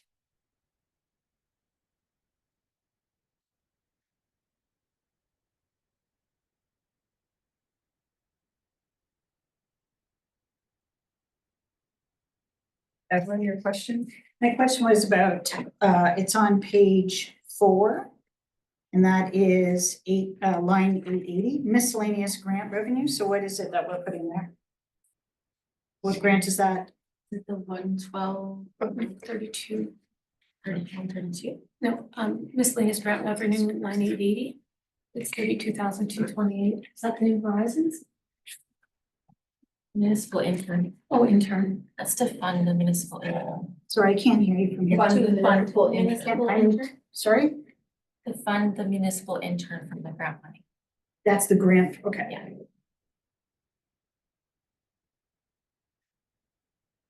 So, Maria, could I go back to that one?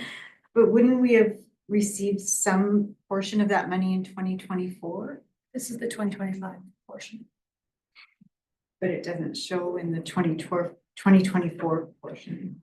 For the municipal intern? Is that what you're saying? Yeah, I think I changed the GL. So where is it then under in 2024? Because would it be on the same? It was under gross recoveries, 112,960. Wouldn't it be the same here? If it was there in there. She changed them.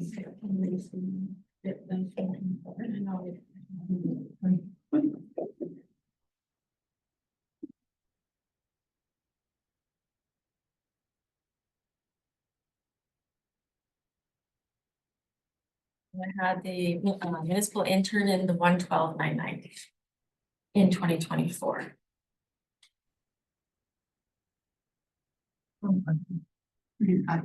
Other revenues? The one. Two below it, yeah.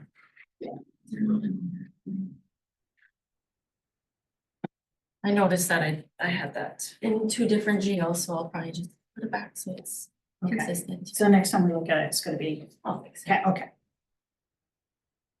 Thank you.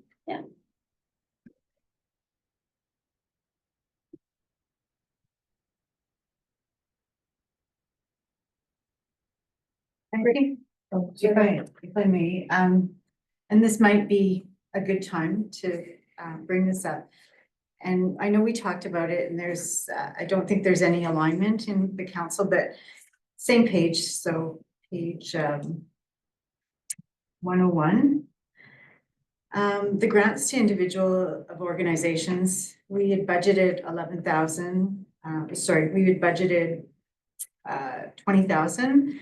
In 2024, used 8, and now we're budgeting 12,000. Can we just meet in the middle, or could we go down to 10? Because I feel that, yes, we want to provide support in our community, but I think that having that funds earmarked is maybe tying up dollars where they could be better used. And I'm looking for support from the rest of council to say that,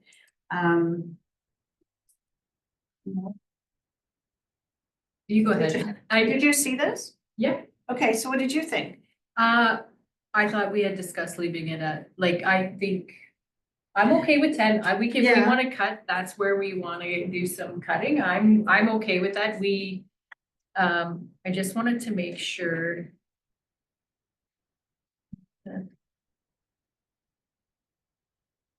Yeah, I'm okay with that. Cutting a little out of that and splitting the difference between the two. That's okay with me. and I don't think we ever use the I don't think we use the allotted budgeted amount for 2022 or 2023. So I feel that, yeah, it's not a huge amount, it's $10,000, but it's still an amount that if we're looking to trim or to provide other areas of focus that might need additional topping off of funds, that might be an opportunity as well. Well, I asked for the support meter to come back because we haven't seen it for a while, so I actually have no idea where we're at with this, except looking. And also, we talked about this at joint municipalities as well too, is that it came up, and I was hoping that we were gonna have a conversation about that as a council as well. That what groups are we giving money to, and should we give, how we assess it, because again, part of the conversation was there's a lot of volunteer groups that should have probably a lot more money, and we want to keep them viable, you know, versus because we don't want them and then to close or to fold and then perhaps, so I think what it comes down to is I would love to have that as an agenda item so that we actually, instead of talking about it now, we have this conversation as an agenda item so that we can do the debating and money, but also to have the groups in front of us, because again, as council, this is one of the reasons why I wanted to have all of the numbers in front of me from what I've been approving of since 2022 now, is because I see consistency with what groups are always coming to us for money.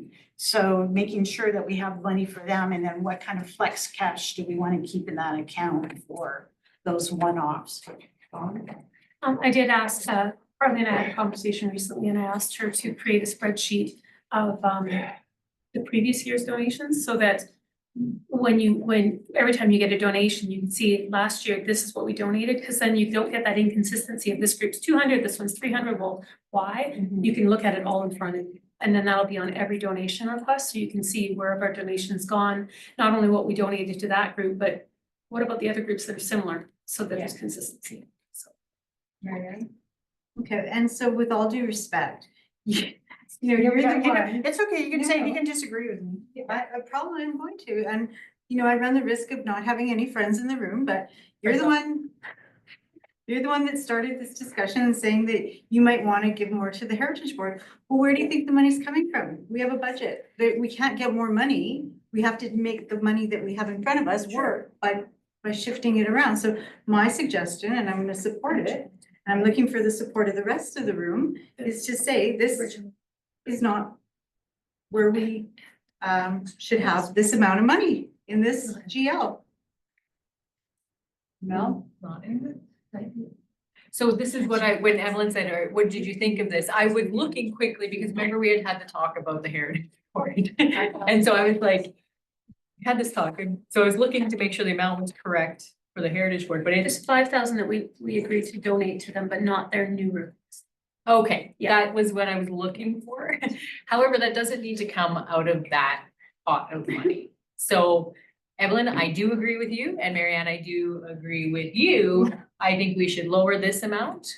And certain things like that are very specific. It doesn't have to come, it can be funded like out of reserves or like larger requests for if the town is doing something with the CN station or something like that is all I'm saying. It doesn't need to come out of that money. That's for individuals and I think and groups. So I am with you with the volunteers, I am, but I think we can lower this one a little bit and meet in the middle on saving some funds Well, there. again, we're not gonna solve this. I would like this as an agenda item, but we can discuss it. So, because there are other municipalities that, again, they decide this at budget time. They actually have the groups and they decide and it's all done. It's not done in piecemeal motions like what we're doing. Well, Yes, and other municipalities do that because a lot of theirs is grant funded to them that they disperse. And so they have to do it at around the budget time as well. Like they're run differently than we are. We're always gonna get those one-offs where the archery club's going here and this one's going there and you want to support your community, right? So let's meet in the middle. I think it's a good idea. That's fine.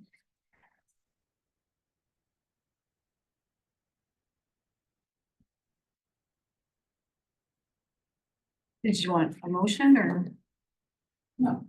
They're amending. It's We can already keep- been done.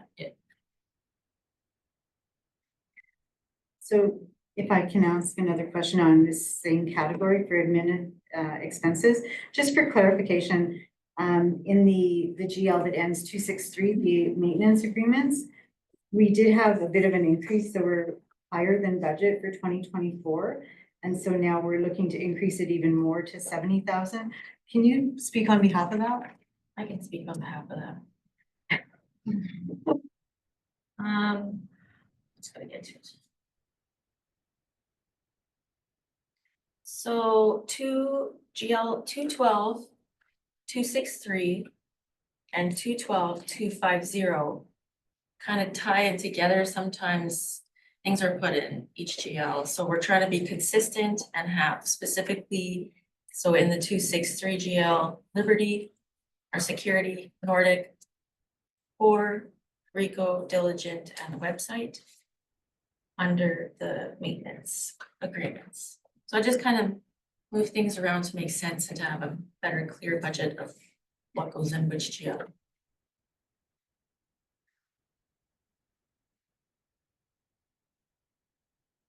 So now I'm even more confused. Yeah. So there's more things in it and that's why it's higher. The budget, but where did you take it from? You said 263 and which one? 263 and 250. Okay. So 250 went down 263. So you can see in 2024, the budgets were 25,000 for contract services, and we only used 12. But then in the 263 equipment rental maintenance agreements, it was a $50,000 budget and we used 66,000 of it. So I'm trying to be more consistent and like have a clear direction of this, what goes in each GL, so I kind of. And it's the same amount budgeted, it's just, it's different, It it's looks just a different. clean. To clean up the GL.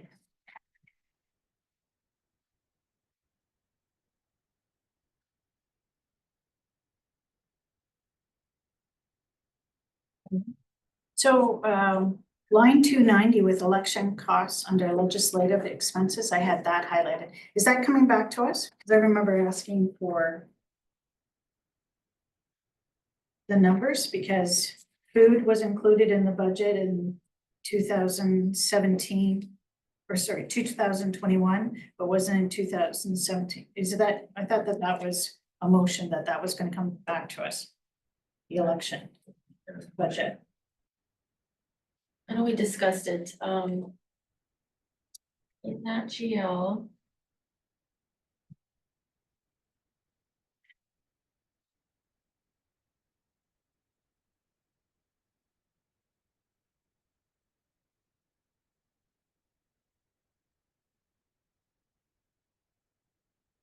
Was an addition to the agenda, or to the budget, sorry, with the election. I have in my budget document.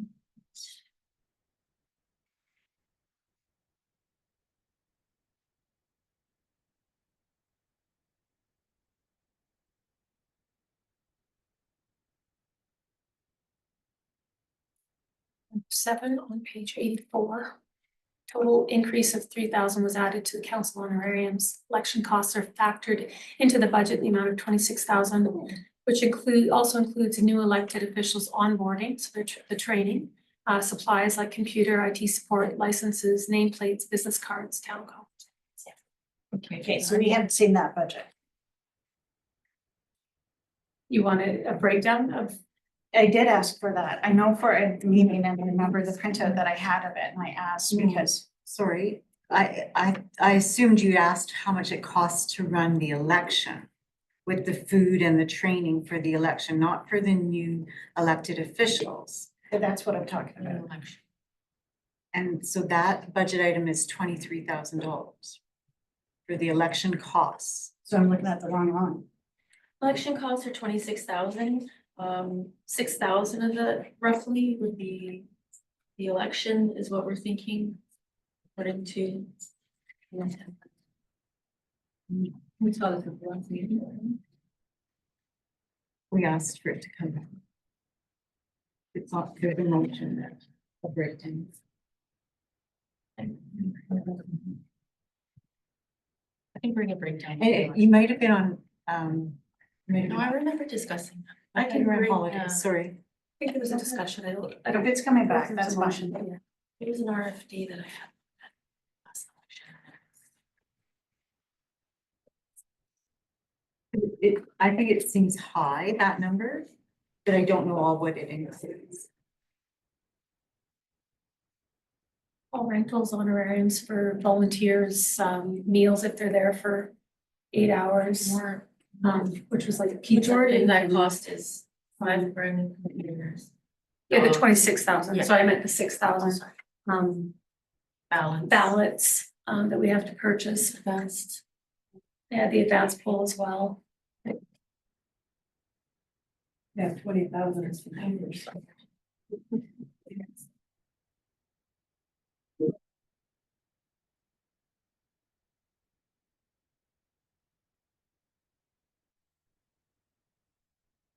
Doesn't look like there was a motion regarding the expenses, but we'll bring it back.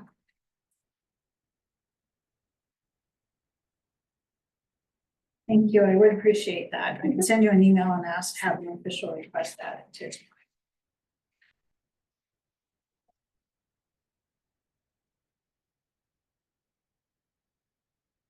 Sorry, and I'm not reading this disrespectfully at all. Please don't take it that way, but on pages 82,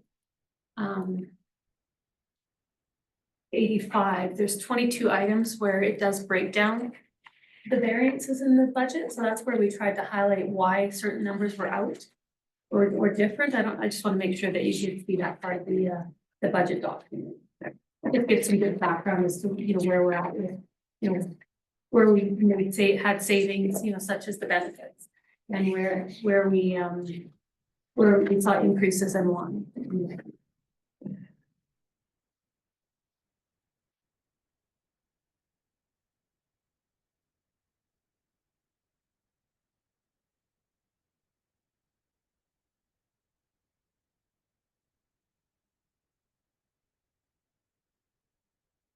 Are there any other questions on line to line? Just a quick note, I can bring it back, but the election cost for 2021 was $6,100. I kind of based it off of that. And that was an RFD in 2023. So essentially what it is too is I worked the election for the county and the food was not paid for. And I'm aware that for the last council that the budget got increased in order to pay for food. So I did want to bring that back for council to discuss because I don't approve of election costs paying for food for the election workers, An honorary. just an honorary. So that's why I wanted to discuss the budget and take a look at that because I know that that was added. So election costs in 2021, the food and miscellaneous supplies was $245. Honorariums were $4,500. Ballots and boxes were $400 and advertising was $900. Okay. So essentially, it won't really change the budget, but we can, if council agrees that we won't provide food, it would be that $200 in savings, but again, where she's budgeted is pretty tight based on that, those numbers being from 4 years ago, so I don't think it's gonna be less than 6,000. Exactly. Yeah, Honestly, I think 6,000 doesn't include food No. based on these numbers. I would say. Everything goes up. Yeah, we talked about based on the budget and trimming, and this might have been a conversation from a previous meeting, so I don't want to have a circular discussion and keep it going round and round, but in your opinion, I appreciate all the hard work that goes into something like this and producing the documents. I think, is there, based on what you've given us today and reviewing it, some of it line by line and some of it as a whole, is there any opportunity to trim, to cut back? And I know you previously identified some areas you could. I'm interested in trimming it a little bit tighter. So what I would say to that is, it's a very tight budget, but that doesn't mean there's not savings. So what I would recommend is if you wanted, so this is based on a 4% tax increase, and that's because of fire is a big part of that, right? The fire and the financing for the water reservoir. So if you wanted to reduce that to say 3%, you'd say, I would like you to come back with a 1% cut, and how we would make those cuts, which would be service levels, right? Because the only way we can cut the budget is by cutting service levels. And essentially, she cut areas that are, it's very lean. But that's how you typically approach the budget, right? This is what we want to see, and then we look at the overall on how could we come up with a few different scenarios on how we could make that work, how that would impact service levels, and then council would make that decision. No. I'm gonna say something that, no, I'm gonna have no friends, so. You and me both. Yeah, none of us are gonna have. I agree. I think that there are room to cut. I think we need to cut. And I also recognize that the way we cut a budget that is this tight is service level. And so I would like administration to look at our snow removal policy. I do want you to touch the streets. Yeah, I don't want you to touch the streets, but I would like you to bring back the cost to the town of doing the sidewalks in the entire community. If council would be prepared to look at something like that. Public Works is, that is our service level, Public Works. So that's what we're going to be looking at. I'm not willing to cut infrastructure or capital or things like that, but I think that, it's gonna be hard, but I think the community would understand when we're looking at increasing taxes due to fire and policing and all these other things if that's what we have to do to make it affordable for people. Or to lower the tax increase. So I'm just proposing, because I've been thinking about where we can cut this budget and it's difficult. It is very difficult. And I don't know, I think at least we should look at it. I'm not saying we need to do it, but like, I'm not sure what it costs. Yes. Us to do the sidewalk, so I'm not sure if that would even be beneficial, if it's minor or not. But just to bring it back for information, if that's what one area that. And we do have a few areas, we can also say that we can reduce, we don't have the savings on the benefits in there yet either, so that's almost 1%, although employee benefits are 80% paid by the town, council benefits are 50%. That's something moving forward with the next council we thought we'd bring up as well, when we had the meeting with Alberta municipalities. Out of the 250 plus municipalities they represent with benefits, 10 to 15% have benefits for councillors. Could be I wouldn't want to do it to this council, but it might be something that you as council that are returning that want to keep in the back of your minds as a thought for next year. Yeah, so if we're gonna have maybe we have to figure out exactly how much is the town savings, because some is the employee side as well. And there's a couple other areas. There's some, maybe seasonal staffing, again, that reduces service levels a little bit. I have a couple thoughts. But yeah. We can bring back some options for sure. If you give us that guideline, like if you want it at 3%, would we be comfortable with? Take on pest control. Take on pest control? You just check it. So it's interesting how you always come back to where council can cut back. What about where staff can cut back? Well, What about where it comes from your end? Because we've actually been quite generous since I've been on this council, but I never hear about this is where we can trim the budget. When I'm looking at pretty healthy budget for promotions, public relations, $26,000 that we spent, and now we want $25,000, and I would like to know what's there. And I also look at trouble and subsistence, and also I would like to know the grand total for salary and wages and benefits. And it's really interesting how I actually have to go through this and add it up myself in order to know, whereas every other municipalities whose budget I look at, they show it right there in the pie chart. And one of the reasons we redact some of that is because some of the positions, it clearly shows what that person makes, which is FOIA protected, but. Oh, sorry, and if I can also say, we cut $8,000 out of our training budget out of admin, and I also just said that we could cut some positions potentially, so that is the staff side, so yes. I was just pointing out that this was a comment made by them, and I wasn't talking about you guys here.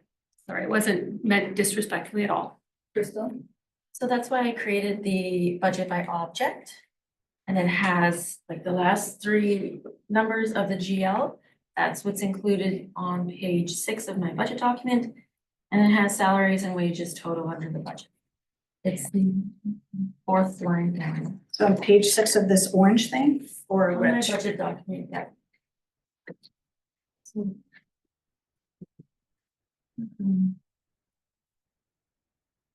Page 80. This budget document is the one to really pay the attention to rather than line by line. It has all the overall information in there for you. Budget by object, sorry, it's page 83, yeah, at the bottom, under the red label. Sorry. Don't be sorry, give me a minute. Okay. I hate these farmers.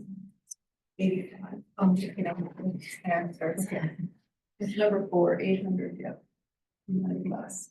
So they're our wages. And wages are, I believe I even said that in my interview, salaries are our biggest investment and one of our biggest investments in a municipality. It costs a lot to run a municipality, I get it. So, Dawn, if I may, Amy, sorry. So we're projected at 4,386,000. So if we came back to you and said we'd like to see a cut of 2%, that equals $80,000 basically. It would have to be a cut in the tax revenue, right? We can't. Like for. Sorry. She's saying if And you I'm not- want a 2% cut, if you want only a 2% increase this Right, so year, we're gonna cut the. $80,000, she's saying no. increase, right? Yes, so 2%. what, Figure what that looks what's like. your Yeah. budget then is about $80,000. Thank you, less. my translator, Yeah. I'm gonna liken it to a haircut. We don't wanna get your haircut, we just wanna trim. So could we have I want a haircut. a trim of, if I 2%? framed that in a motion, or is that a discussion to the rest of council, or? No, I thought when we started this process that we knew that there was gonna be an increase, and I thought it was gonna be around 2% is what we had talked about, right? So I'd love to see that. I don't know if it's possible, but I'd love to see us work towards that. It might be unreasonable, but I would like to see some cuts. You can bring back some scenarios. trims. I mean, trims, Trims. not cuts.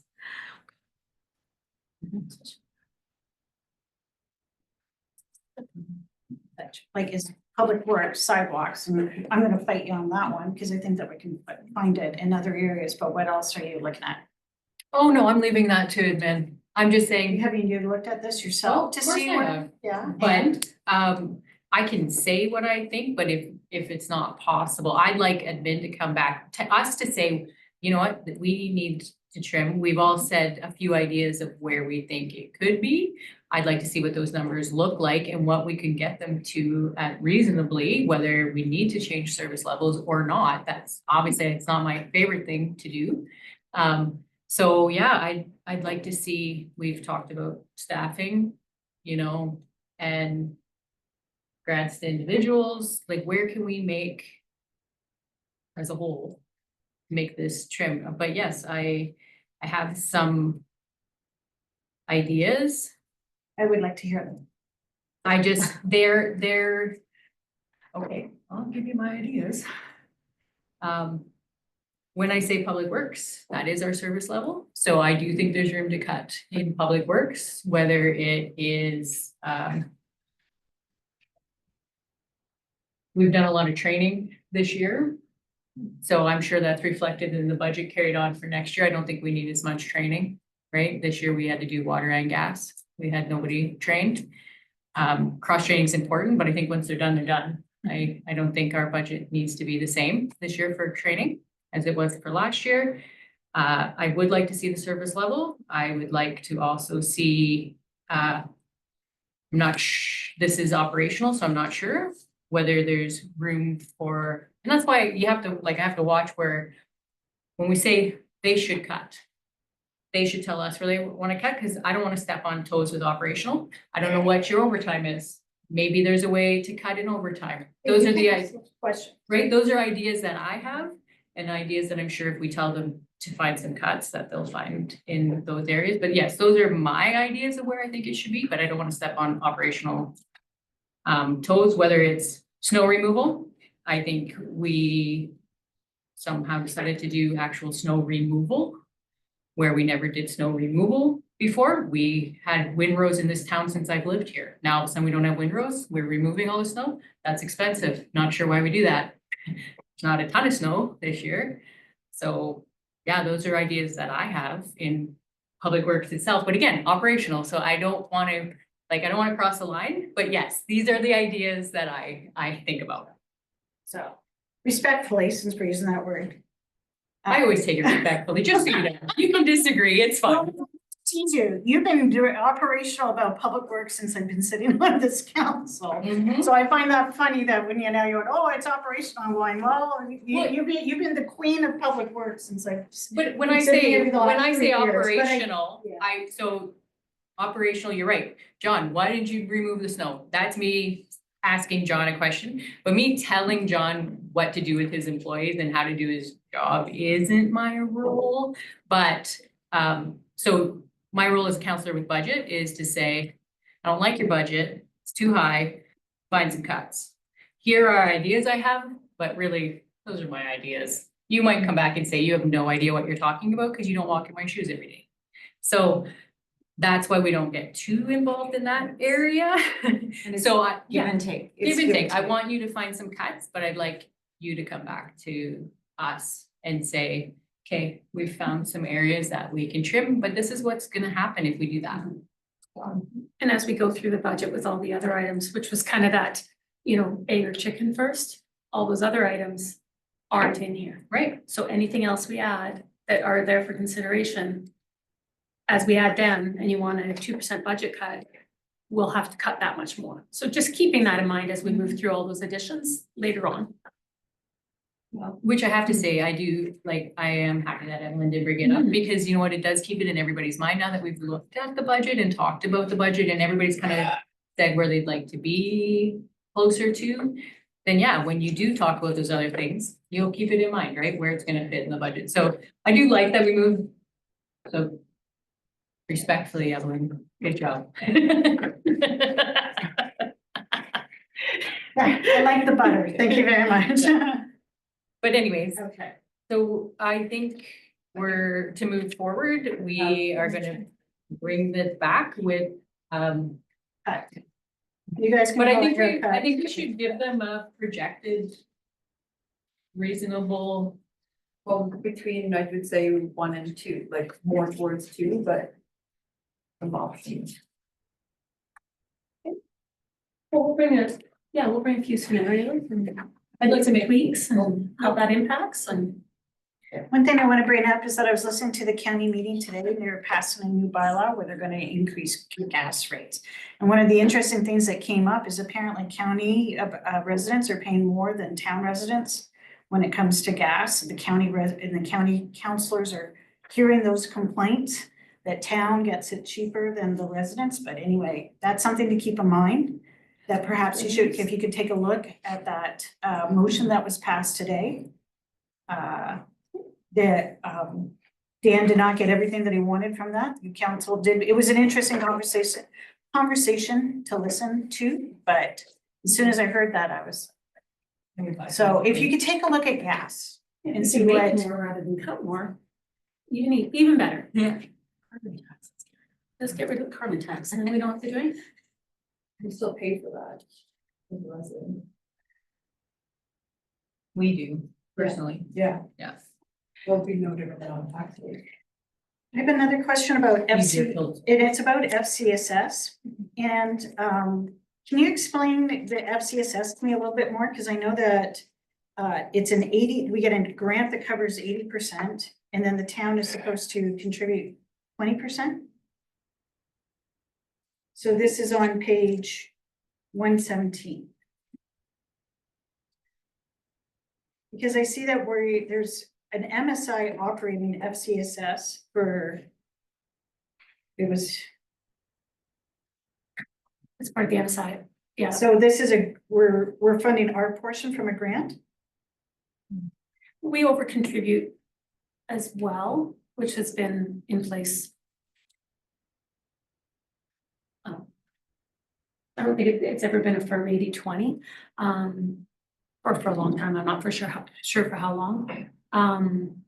So the MSI operating is the funding we get from the province, and we just split it. Crystal just splits it between the different GLs across the town. Sorry, you're looking at the funding.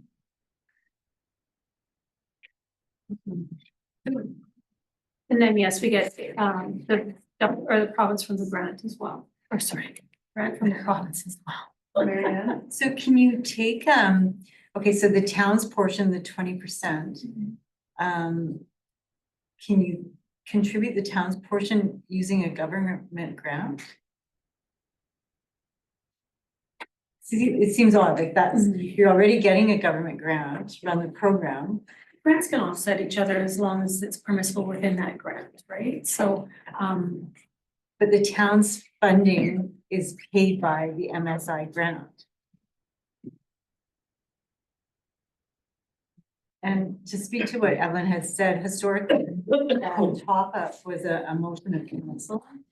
It wasn't just something every year that it automatically got topped up. there hasn't been motions for ever. It was many, I thought. Yeah, many years ago though. One more, like yeah. Yeah. But then the funding has changed after that. Yeah, we get 34,246 for the provincial grant, and then we have. I mean, the MSI just comes in to the town in general, so it's up to us where we allocate it. We could have that much more somewhere else and then fund it differently here. The bottom line is that's how much we're getting in total, no matter where we use it. So it's just kind of reflected there in the budget, so.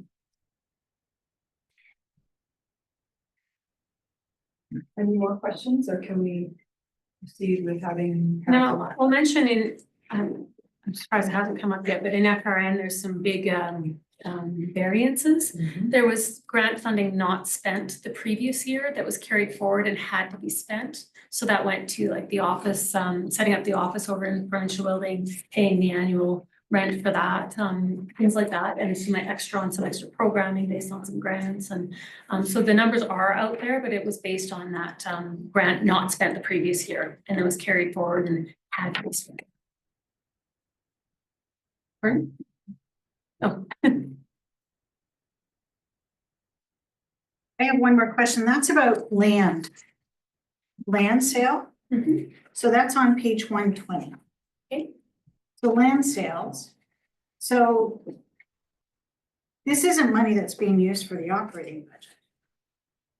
Like, we're not selling land and using, No, so the revenues, all of it, this shows that how much we make in a year on one thing and how much we spend. But when we sell land, we get the money in and we have to reflect that in the budget. So it shows how, okay, we're making this much and we're spending this much. It's just a good way to compare how much we're spending compared to how much we're making. But the sale of land does go to offset your operating expenses because it's an operating revenue. Like so we're selling land to fund our operational budget? Well, it has to, where else does it go? It's revenues, right?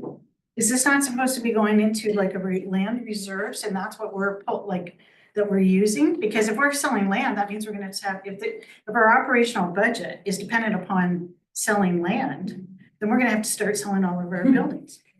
Well, and again, right now the budget is higher for planning because we have a developer based on the fact that we're selling land. So that helps. When we brought forward the position, that was part of it. Selling the land is going to offset the overall costs of putting in new lots and planning and development and putting in water lines and whatever it might be. But we don't have a motion to put anything to reserves. We do. We have not on that one.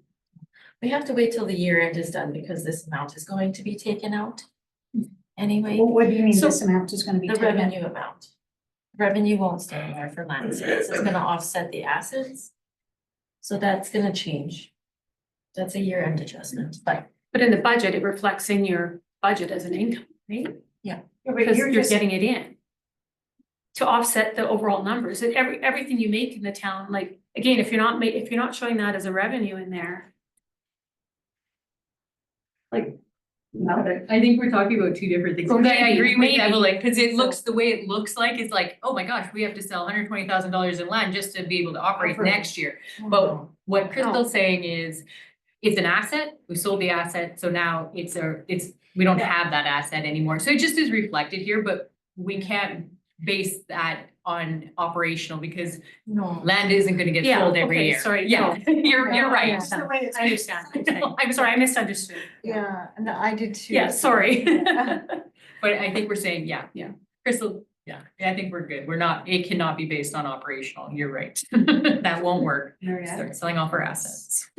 So to tie that point together with what Evelyn said, so if we go back to page 90 of the report, and that's where you have the reserves. So then Crystal, just correct me if I'm wrong. So what you're saying, after the year end is completed, you'd have 2024 populated with the land development. You'll have a reserve amount in there, or that's the chart in the middle of the page on page 90.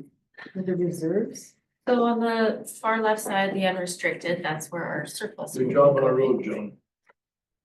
And council needs to make a motion if they want to transfer any money into the restricted.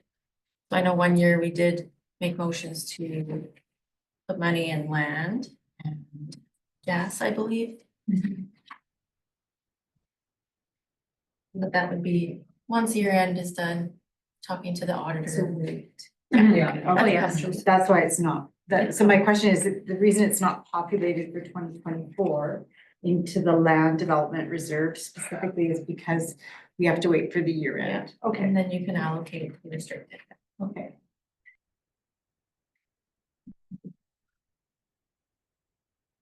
Well,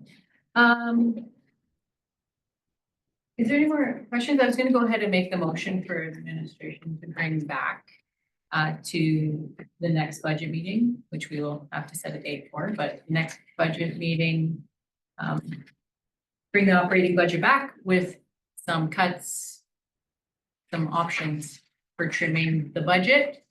Trying to use your terminology, options for trimming the budget, in between 1% to 2%. For 1 to 2% tax. Yeah. Reduction in Reduction. tax. Yes. Increase, how do I word it? Decrease in the. How was Overall Decrease in the increase, Overall. Yeah, they're the same thing. just so the tax, the impact on taxes to the residents is closer to 2%, isn't it? Yeah. Okay. Okay, all in favor?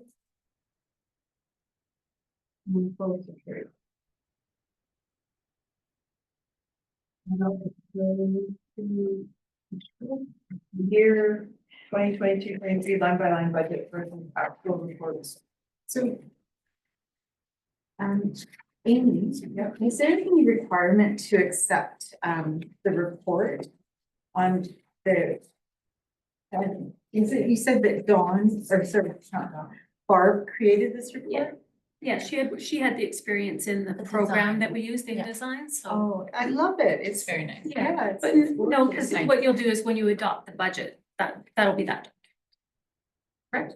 That's what you want adopted with the budget. Hate it, absolutely hate it. Well, your hair looks so good that day. gorgeous. Was that? Your hair looks so good that day. I thought you meant you hated the report. I'm thinking. Just the overall budget, Yeah, which is. Okay, so So we don't need to adopt. I thought you said So- Barb created, okay. Barb took my ideas in the creation, like all the content was me.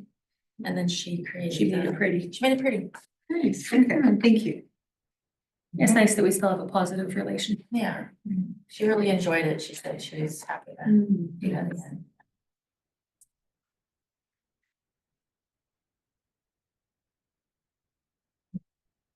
Okay, line by line? Yeah, 222. Thank you. Evelyn? So when I asked you for these numbers, it's because I wanted them to be aligned next to 25, 24. I wanted the whole. All of them next to each other. That's so and then I also know. The columns are turned around, so I mean. I noticed that. I apologize. I noticed that. Okay, so that's what I meant, is because I wanted to be able to take a look, which I assume you do. I don't, but that, so I could take a look and see 2022, like actual variant. And so on, and I'm not sure which way you do it, whether you do 25 at the end or left from right or right to left, but that's why I asked for the numbers, so. I would prefer not to take all these numbers and put it into an Excel document for my own use, but if you could provide that with for us for the next one. 25 to 20. 22, yeah, because that's the first budget that we use accounting. Better than that. Thank you. So with that, I'll make the motion that Town of Smoky Lake, except for information, the operating budget versus actual reports for years 2022 to 2023 as presented. All in favor? Opposed? Sounds like for consolidated statements of operations and community approval.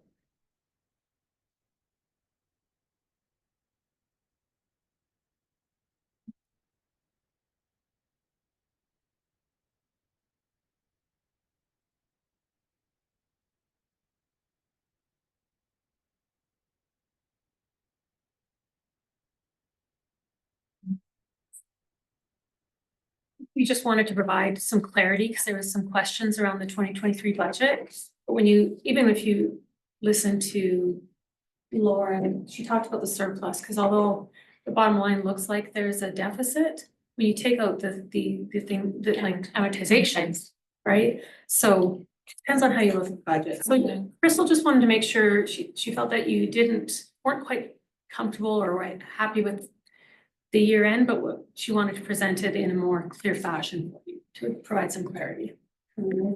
Yeah, no, also, a one-time cost for the daycare is included in there, so there is one-offs in years, 1 year to events. It's So it's for just information. Well, I really, yeah, I appreciate this, like it is a nice reminder of why it looks different, you know, cause it like everyone like wants to see the financials from a few years, cause you don't always remember the one-offs either, and why did it look so differently? So I would like to make a motion that the town of Smoky Lake, except for information, the 2023 financial statements, consolidated statement of operations and accumulated surplus report as presented. all in favor? None opposed? Carried. 7.5 Smoky Lake Regional Heritage Board collaboration request. Do we take a recess there and? Yep. And then start on that when we get back? And are you jumping more than I'm jumping? No, you go ahead first. I'm calling a recess. Lauren, can we have your 5 minutes. letter? So we can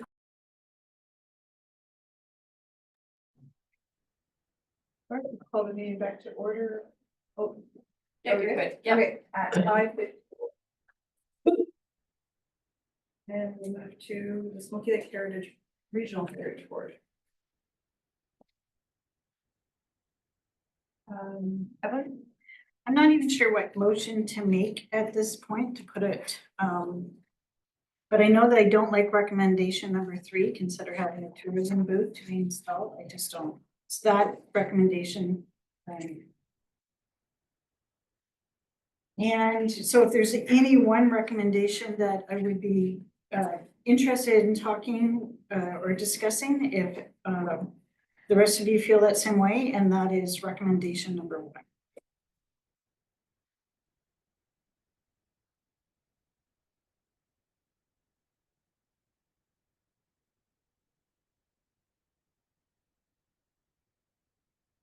So not contributing any funds, but maybe just starting to build some subcommittee or committee. Is that what you're suggesting?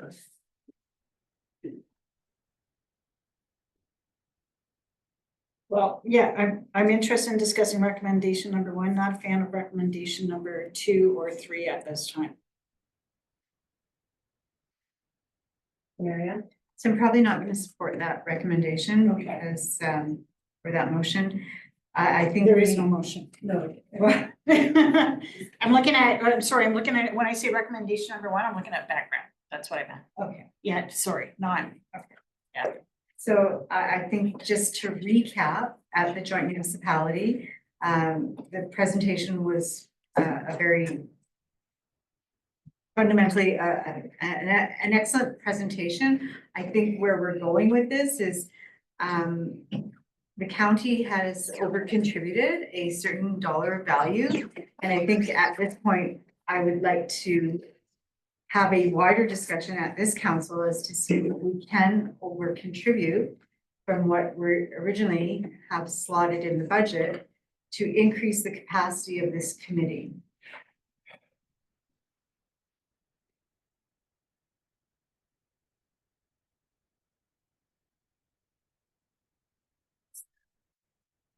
no, oh, sorry. Okay, so are we going ahead with the committee? I think that's a This place is- to start. Yeah, this is what I would like the conversation. So, I would like to form a committee and I understand what you're saying about putting some money to make the committee, so we contribute $5,000 right now to the Heritage board. Now, that is a separate pot of money though, right? That's for them to operate and do, so then what we're talking about is contributing specifically to give the committee, like, it's hard. I don't wanna I don't wanna or give more than the $5,000 to the Heritage Board just for them to use. If we're talking about a different pot of money to have the committee, to leverage, like you said. It's actually moving forward. What they have in mind, what they would need funding for, or what they could use the funding for, and like start with committee and then build and then see what. and then contribute after that. Cause I am in favor of this and I am in favor of investing in it, but again, I think if we form a committee before they actually require any funds, it might be 2026. Like, honestly, right? You make a plan and so, I just wanna ask Marianne, you're very involved in the Heritage Board, so, Myself and Amy, yeah. yeah. No, but I'm just wondering what, like, are you talking, what kind of number are you talking? Like, what are you thinking? What are you thinking these funds are going to be? Like, it's just that it's such an unknown right now that, like, I would like to move ahead with this committee, but I don't know how to allocate funds because I don't know what we're gonna do. Actually, I just queued in, I have to remove myself from the, actually, I can't make decisions on funds. You're declaring. Pecuniary interest, I'm saying. Is it? I don't think it is, because we're not talking about, Well, Money. funds. we're just talking about the committee right I now. didn't say them. No, we didn't say no numbers, but it's just easiest to find it. Which should be going because it's easier, should be going because it's pecuniary. So at 5:59, I'm gonna chair this meeting Yes, and chair.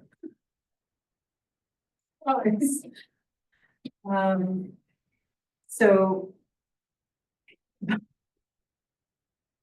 I think it is pecuniary. She shouldn't have any input into, she gets paid from them. She's a paid, so any funds. aside from that, no Yeah, one, no one it's her can say call, that. so. Yeah, I can't tell her what to do. No one Yeah. should give her information. Okay, so So my question to you is, what were you thinking? okay, so here's the overarching, the Heritage Board is going to function as a committee that is appointed through our organizational meeting that we have committee memberships on. And our contribution is $5,000 a year. In addition to the work that's already being done by the Heritage Board and the Heritage Board Society, which we are members of as well. To increase the overall budget and increase the capacity of the work that's going to be done in the region based on recommendation number one, to manage historical resources, to increase heritage-driven tourism. They are looking to start a new committee, which if we, seeing how this request is submitted by the Heritage Board, if we were to increase their dollar value to the regular committee, that would again, in turn, increase, without seeing a business plan or anything, that would increase the work that they're going to do for this next upcoming year. The county has increased their contribution totaling $31,500. I don't know if that's the exact amount, but without the chair giving us a dollar value, once you increase the capacity, you can increase the inventory of services that you're being offered. So the goal is to use the summer student provisional grant to increase tourists visiting county resources, not just the CN station in the town. And then a future development is to have a tourist booth or an information center.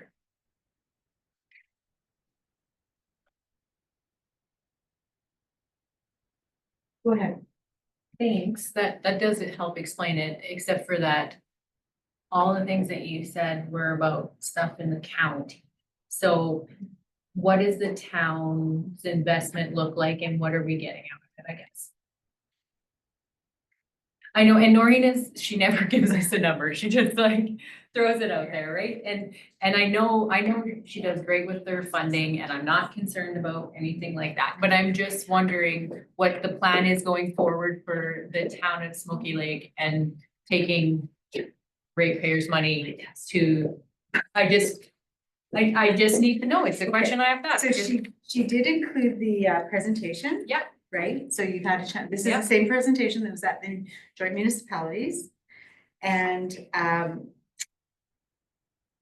guess I can't sway you anymore until I know the county has taken it back, the villages have taken it back.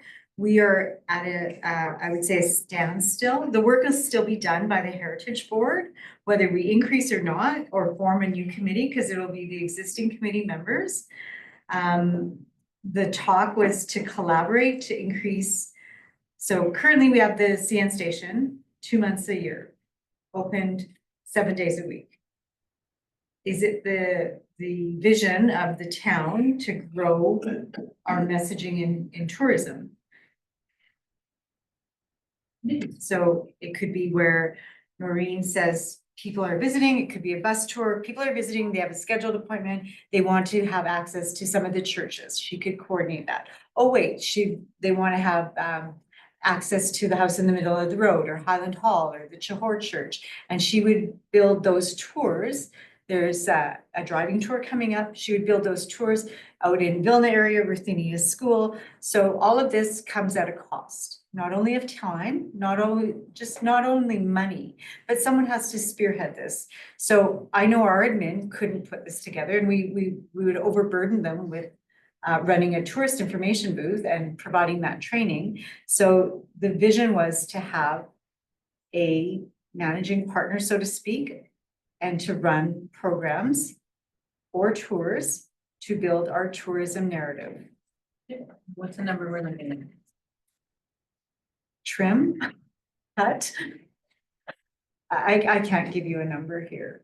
I mean, No, as deputy mayor, not as Heritage Board, like we're talking budget. What is the number that you think?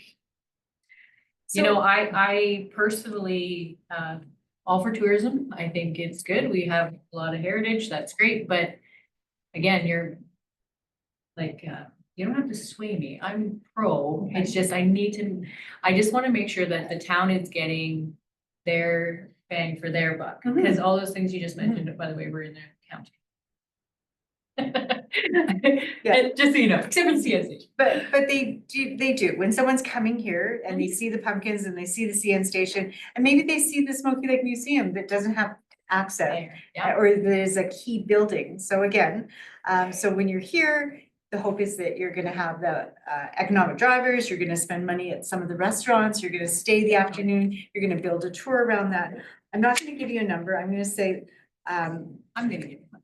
to move this forward, it's probably going to be in the best interest of the town. I would refer to administration and say, have we heard back from the two villages? Have they agreed to come on board to form this subcommittee, or have we heard back from the county?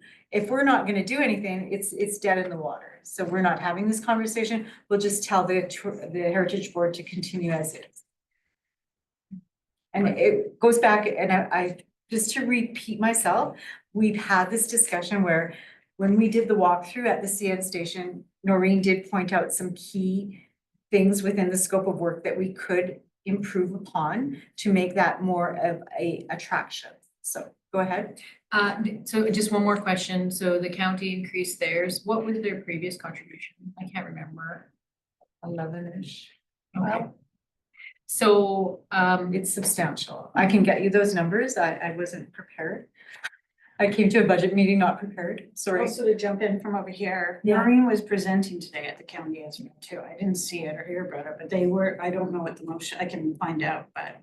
Yeah, so it's my best interest not to guide this council to make a decision here and now on a dollar value or to start a committee. What we don't need is another committee. We need to collaborate. So I think that Noreen would be an excellent person to run the committee, but if we don't have the buy-in from the two villages and the county, the point is, we're discussing something that's never gonna happen. Go ahead. You're not getting the buy-in from the villages. If this is gonna happen, it's gonna be a town county. So then, before I go to you, so then I would position it to our admin. We're having a joint town and county meeting. Let's hammer it up there, because I think we've gone in circles, you know, I'm getting dizzy. Yeah. They, sorry. Go ahead. So they're already over contributing, so they're supporting this, and I think that's really great. And I think we should too, but maybe let's, kind of what Evelyn said, but maybe just tweak it a little bit, like, why don't we just make a motion that to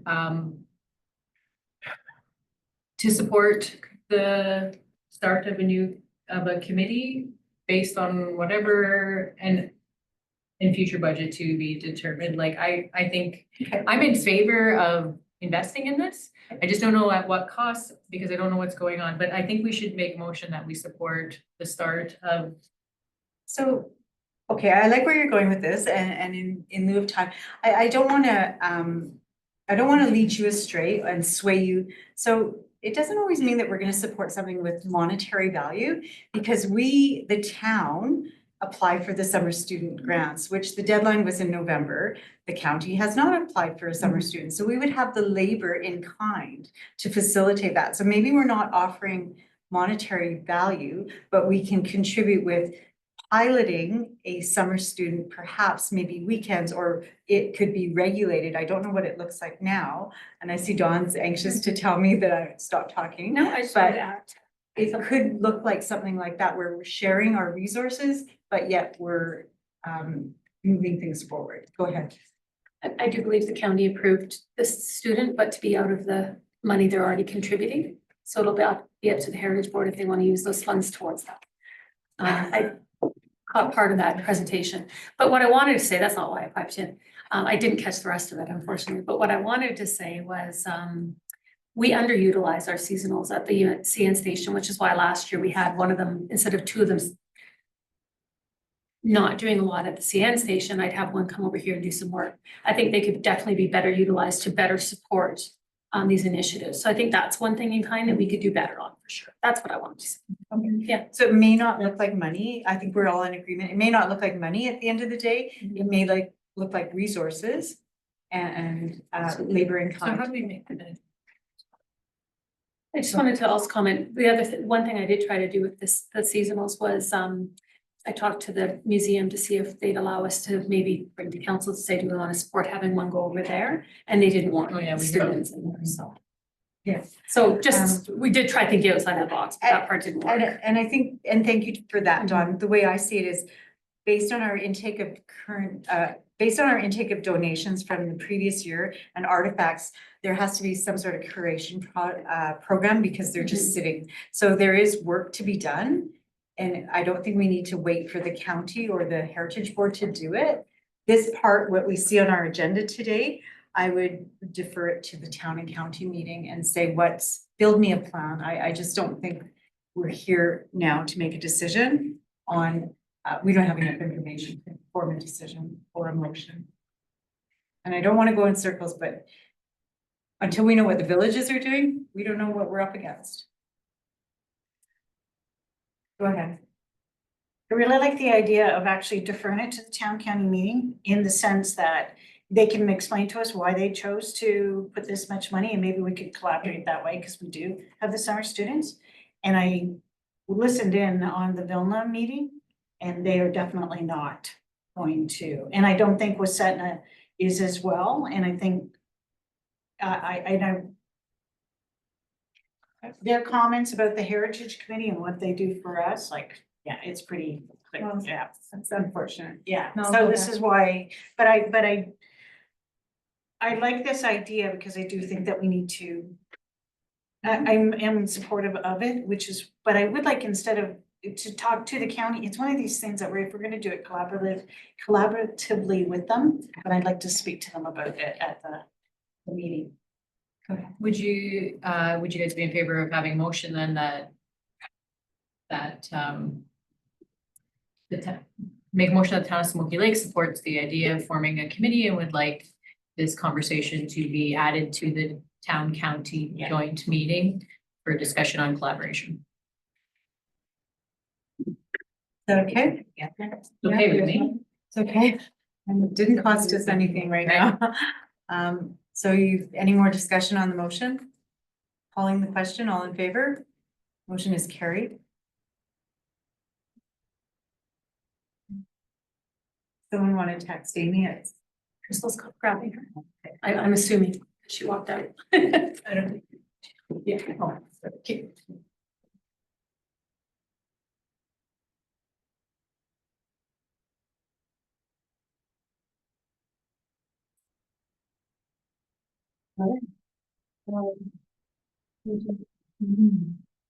Move to 7.6 Alberta Munis Pleasant Summit and Spring 2025 Municipal Leaders. March 5th to March 7th. We have not heard on them. Evelyn? Make the motion that town of Smoky Lake file for information the invitation to attend the Alberta Municipalities President Summit in spring 2025 Municipal Leaders Caucus to be held March 5th to 7th, 2025 in Edmonton. Any discussion? All in favor? Number 12, so carried. 7.7 Web Analytics.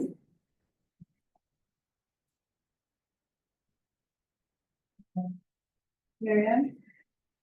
do you want me to take this one? I thought you'd asked her. I did, and Chase, I appreciate what you've done. You've given us some data.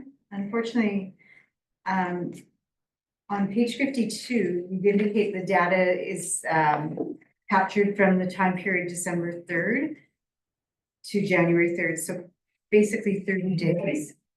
The motion I had in mind, because it would impact our budget, was to have some traffic data for 2 years. The first year was 2023, we had the old webmaster.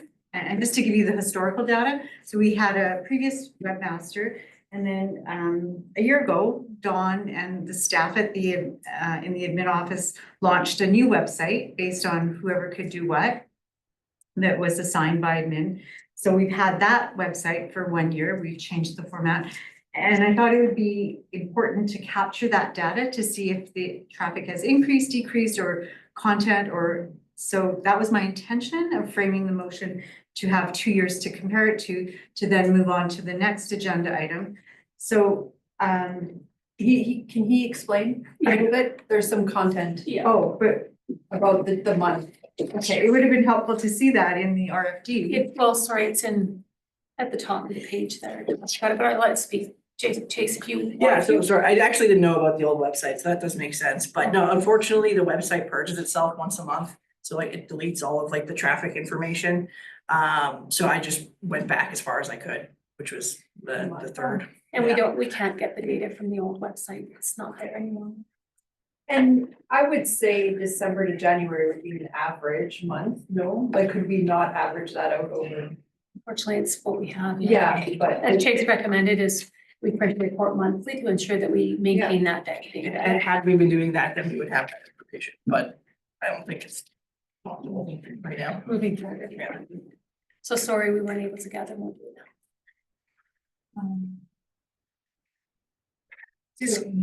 If I may. Okay, Marianne. I want to ask about Google Analytics. Is that you're not using Google Analytics for the website? Just use the website. Okay. Marianne? So I guess, and sorry, Chase, I didn't understand, so, and probably before your time too. So we wouldn't have known to check every month what our user information was, or? We're just,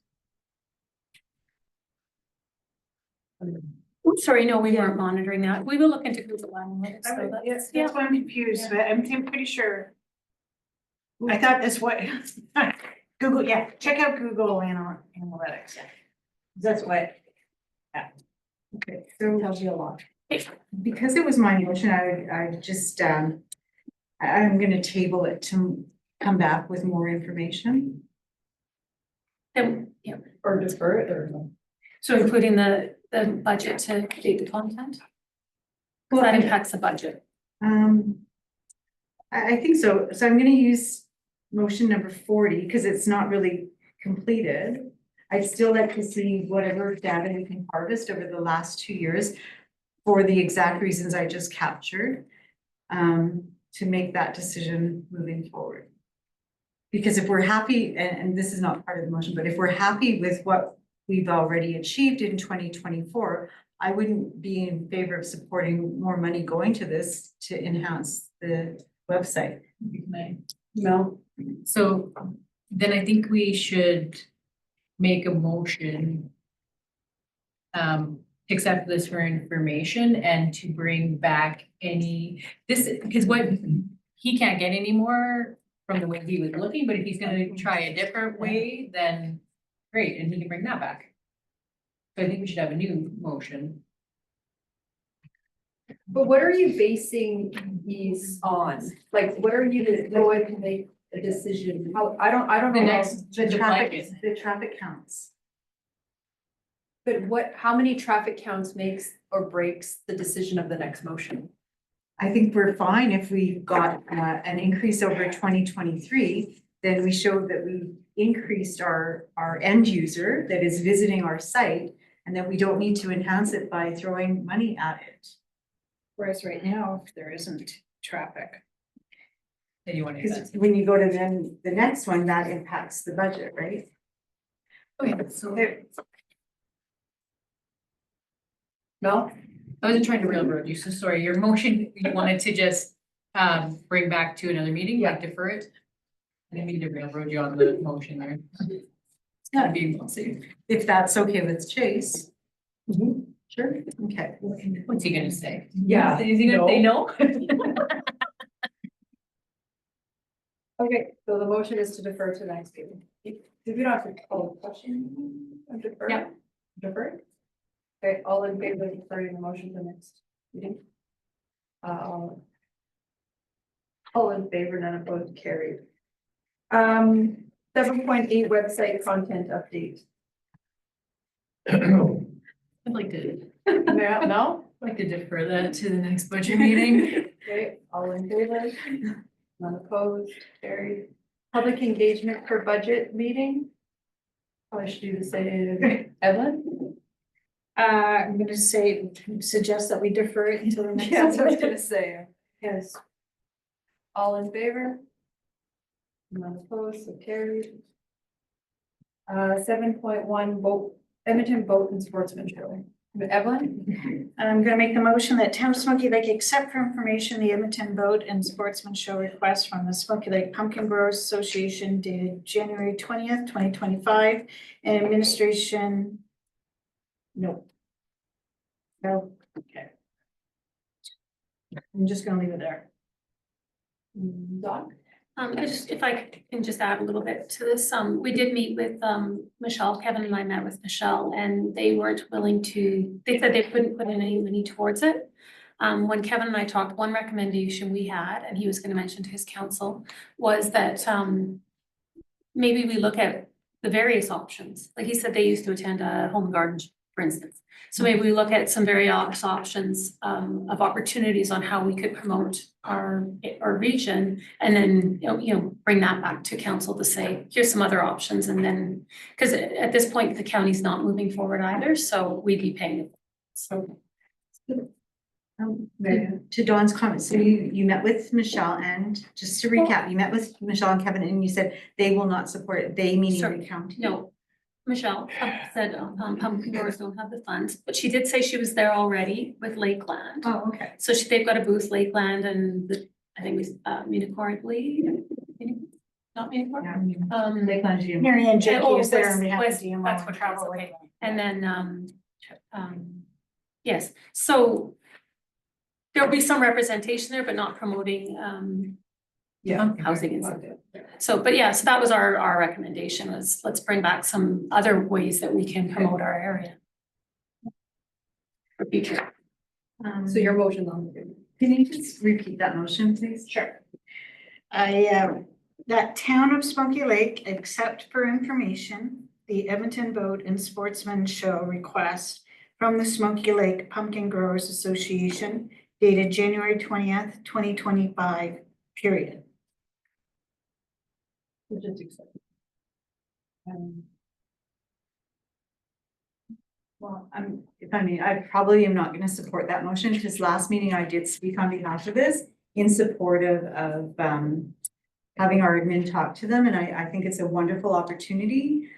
Yes, there is some cost associated, but the town of Smoky Lake hosts the pumpkin fair. So why would we not want to invest in our tourism narrative?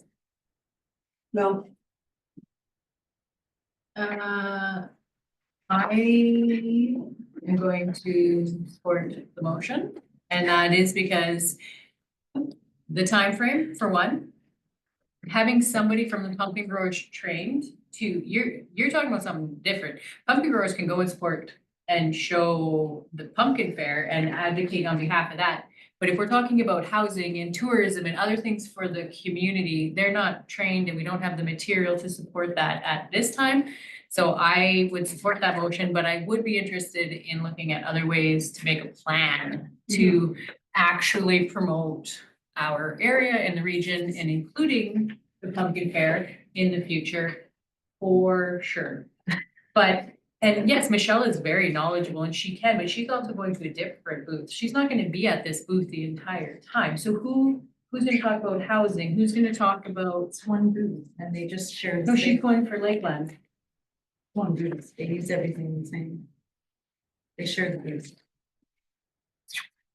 They're all together and it's still $1,600. Yeah. And I didn't Oh, understand I that thought actually until we met with her. Yeah. Okay, well, there's a motion on the table and I agree with Mel that we should be and Evan's motion to be better prepared for things in the future. All in favor? Any opposed? And we'll record it, they'll be carried. Mel?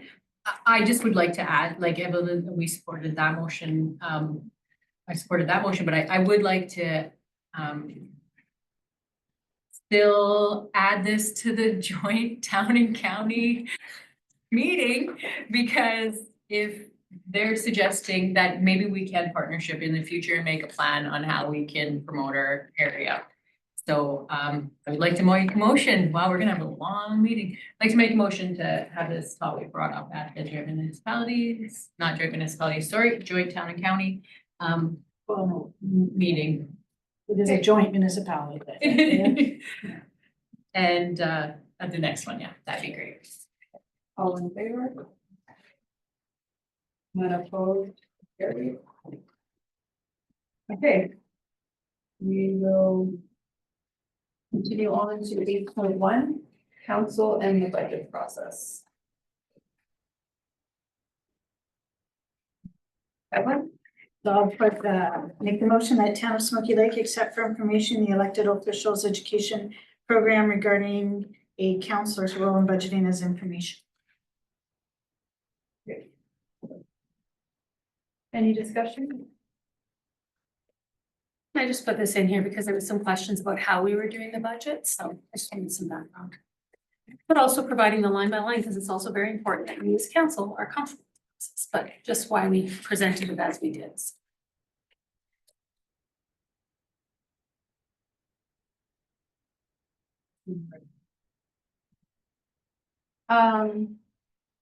Okay, yes, thank you for that information, sorry. I did find it interesting, so it's good. All in favor of the motion? None opposed, carried. We take her 8.3. Yes, because we did it. Right, we've moved it, but we did it. And then 8.3 is the 2026-2028 3-year financial plan. That one, if you can defer that. Okay, It should be once we're ready to approve. oh, okay. Sorry. Okay. Marianne, you want to make the motion to defer? Certainly, I move to defer the 3-year plan. Okay, all in favor? That's true. None opposed, so carried. 8.4, remuneration and expense form, yeah. So I had a couple of questions that I wanted clarified on your last expense form. So the first one was, when I got it, I couldn't see what the Zoom meeting was for 150, so I just wanted clarification on what that was. And then the Unicore of 250, because we don't usually charge that, and that's not something that I can approve. It has to be council approved with my other question that I had, or something we had to discuss. So if you could just clarify the Zoom, that would be great, and then we'll make a motion to either accept or not accept the Unicore 4-hour meeting. I was in a closed session Zoom meeting for over 4 hours.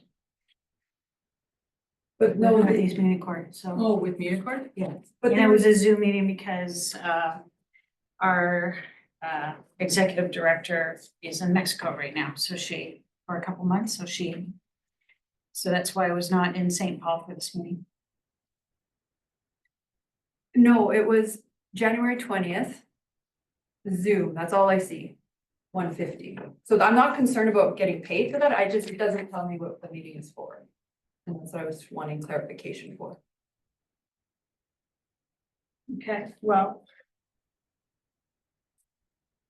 It's a typo. I know, Northeast but I Meeting Court. asked, I just wanted to know what it was for, because I have no context The there. committee name. Yeah, that's all. And I'm not questioning the payment of it. I just didn't know what it was. So that's what I wanted to know. Okay, well, I'm gonna have to look it up. On the 20th? Did you just say it was Unicore or? No, so the other one that we have to decide on, Sorry, or approve as a council is the Unicore. she said it was Unicore, She sorry. did the 4-hour one.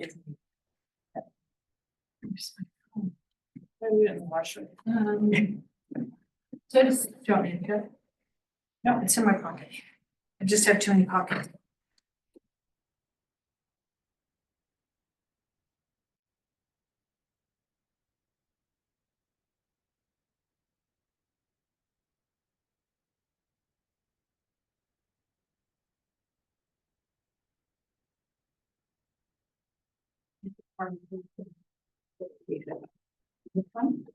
Policing, Zoom meeting, that's what it That was is. an ICC.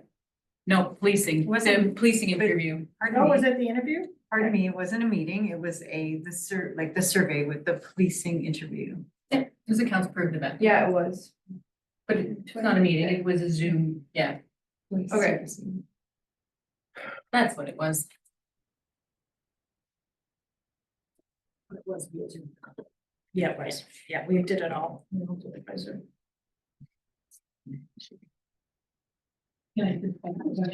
the 250 then, the question is that it was as like our honorarium is over 4 hours, that's why? Yeah. And it's just not a normal thing for Unicore to go that long, is that what it is? Yeah. Wowza. It was quite the, yeah. What did the policy say? A lot of times you So- don't have Yeah, any, it says over 4 hours. But I think it's. But it's yeah. only council meetings, doesn't say committee meetings. Yeah. In Oh, the policy. yeah. oh.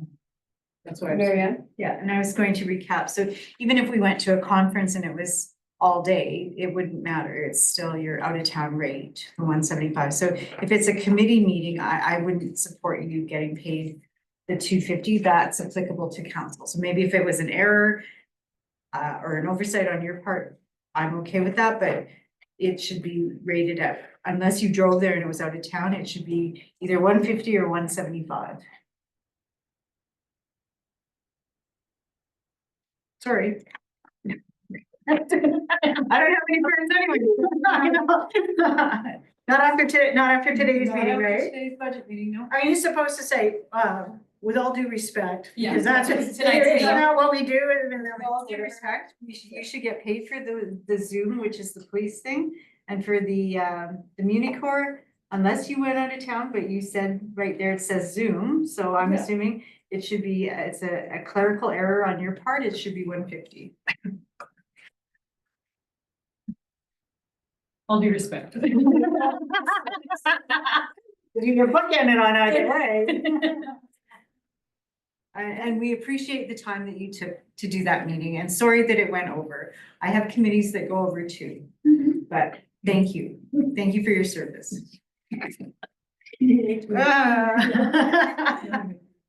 Number one. Well, no, she should make the motion. I mean, why do you even have to make a motion? Because then they automatically get paid $150, so. I don't know, did you? The- I thought they held your paycheck. Which reminds me, I still have the one over here for you. So, Yeah, we paid, Go on. we paid the full amount because that was what was in there, so it would be amended on the next check. Okay. So we'd need the motion. Mel or Mary Ann, sorry. I can make it. That the town of Smoky Lake deny the per diem of $250 for Councillor Copes for the Unicorn meeting on January 13th, 2025. That it does not align with policy. It is rational for that for honorariums per diem and expected. And his administration adjust to 150. All in favor? So, a couple things. Any I'm not allowed to vote opposed? because it's peculiar. No, you can't give it. Yeah. Are you, any? Well, of course, I'm gonna say, I'm gonna keep the cash. Why would I? Carries. Okay, so now we'll move to the press release. Or move back to, no, we did one motion.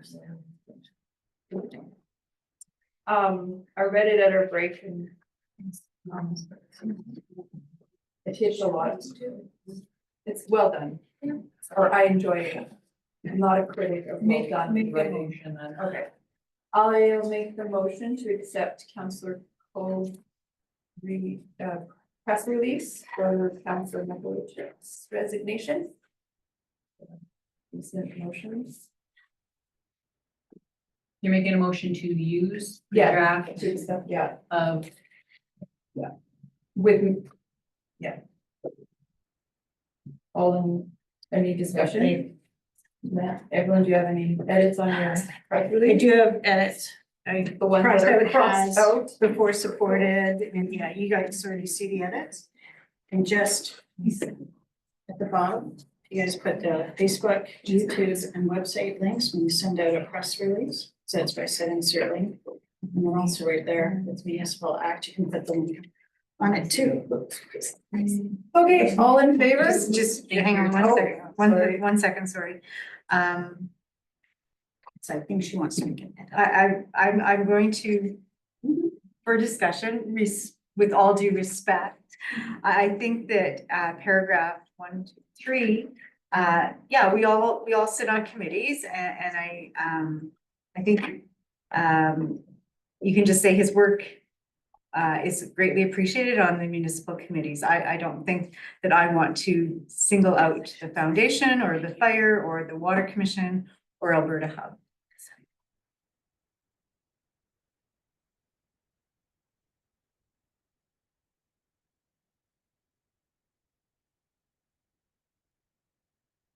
so you want to end that paragraph at COVID-19 period? Or just say, his work on the municipal committees was greatly appreciated, and that's the sentence, because, during his 8 years or 7 years, there was other committees he served on, and he was alternates on other committees as well.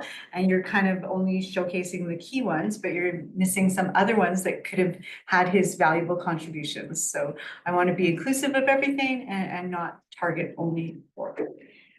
So, with all due respect, the reason why I chose these ones is because I knew that they were some of his favorites and that he was passionate about. And if after 7 years, after sitting on so many committees, no, you're not going to list them, which is why it was phrased that way. He served on multiple such as, including. So that's why it was phrased that way. It says including these, but it alludes to more. And that's why, and I deliberately chose the ones that were his favorite. So I stand by my words. Well, I'm gonna compromise. Very nice press release, Evelyn, that you wrote on behalf of administration, not in your lane, but wonderful job. It is very well written. I really do like it. And I'll compromise and Marianne's. If you want to eliminate that, it's still just as well written. It's very good. So I'm okay with Marianne's edit if everybody else is. Yep, that's fine. So your motion will say that, but as amended. As amended. So she wants to. All in favor? It should have opposed. None opposed, so carried. All right. There you go. I'll make a motion to go into closed session for the following matters pursuant to freedom of information and protection of privacy, FOIA Act. 16 for, what's it called, Bill? Local public body conferences, you can't read my writing. Local public body confidences. Oh. Oh, just kidding, Sorry, 16 is party. third party. Okay, and then, We're just gonna go in for the one, okay. and then we'll come back up and do it again. They were all in the waiting room. Who was? Yeah. Guest and Rochelle.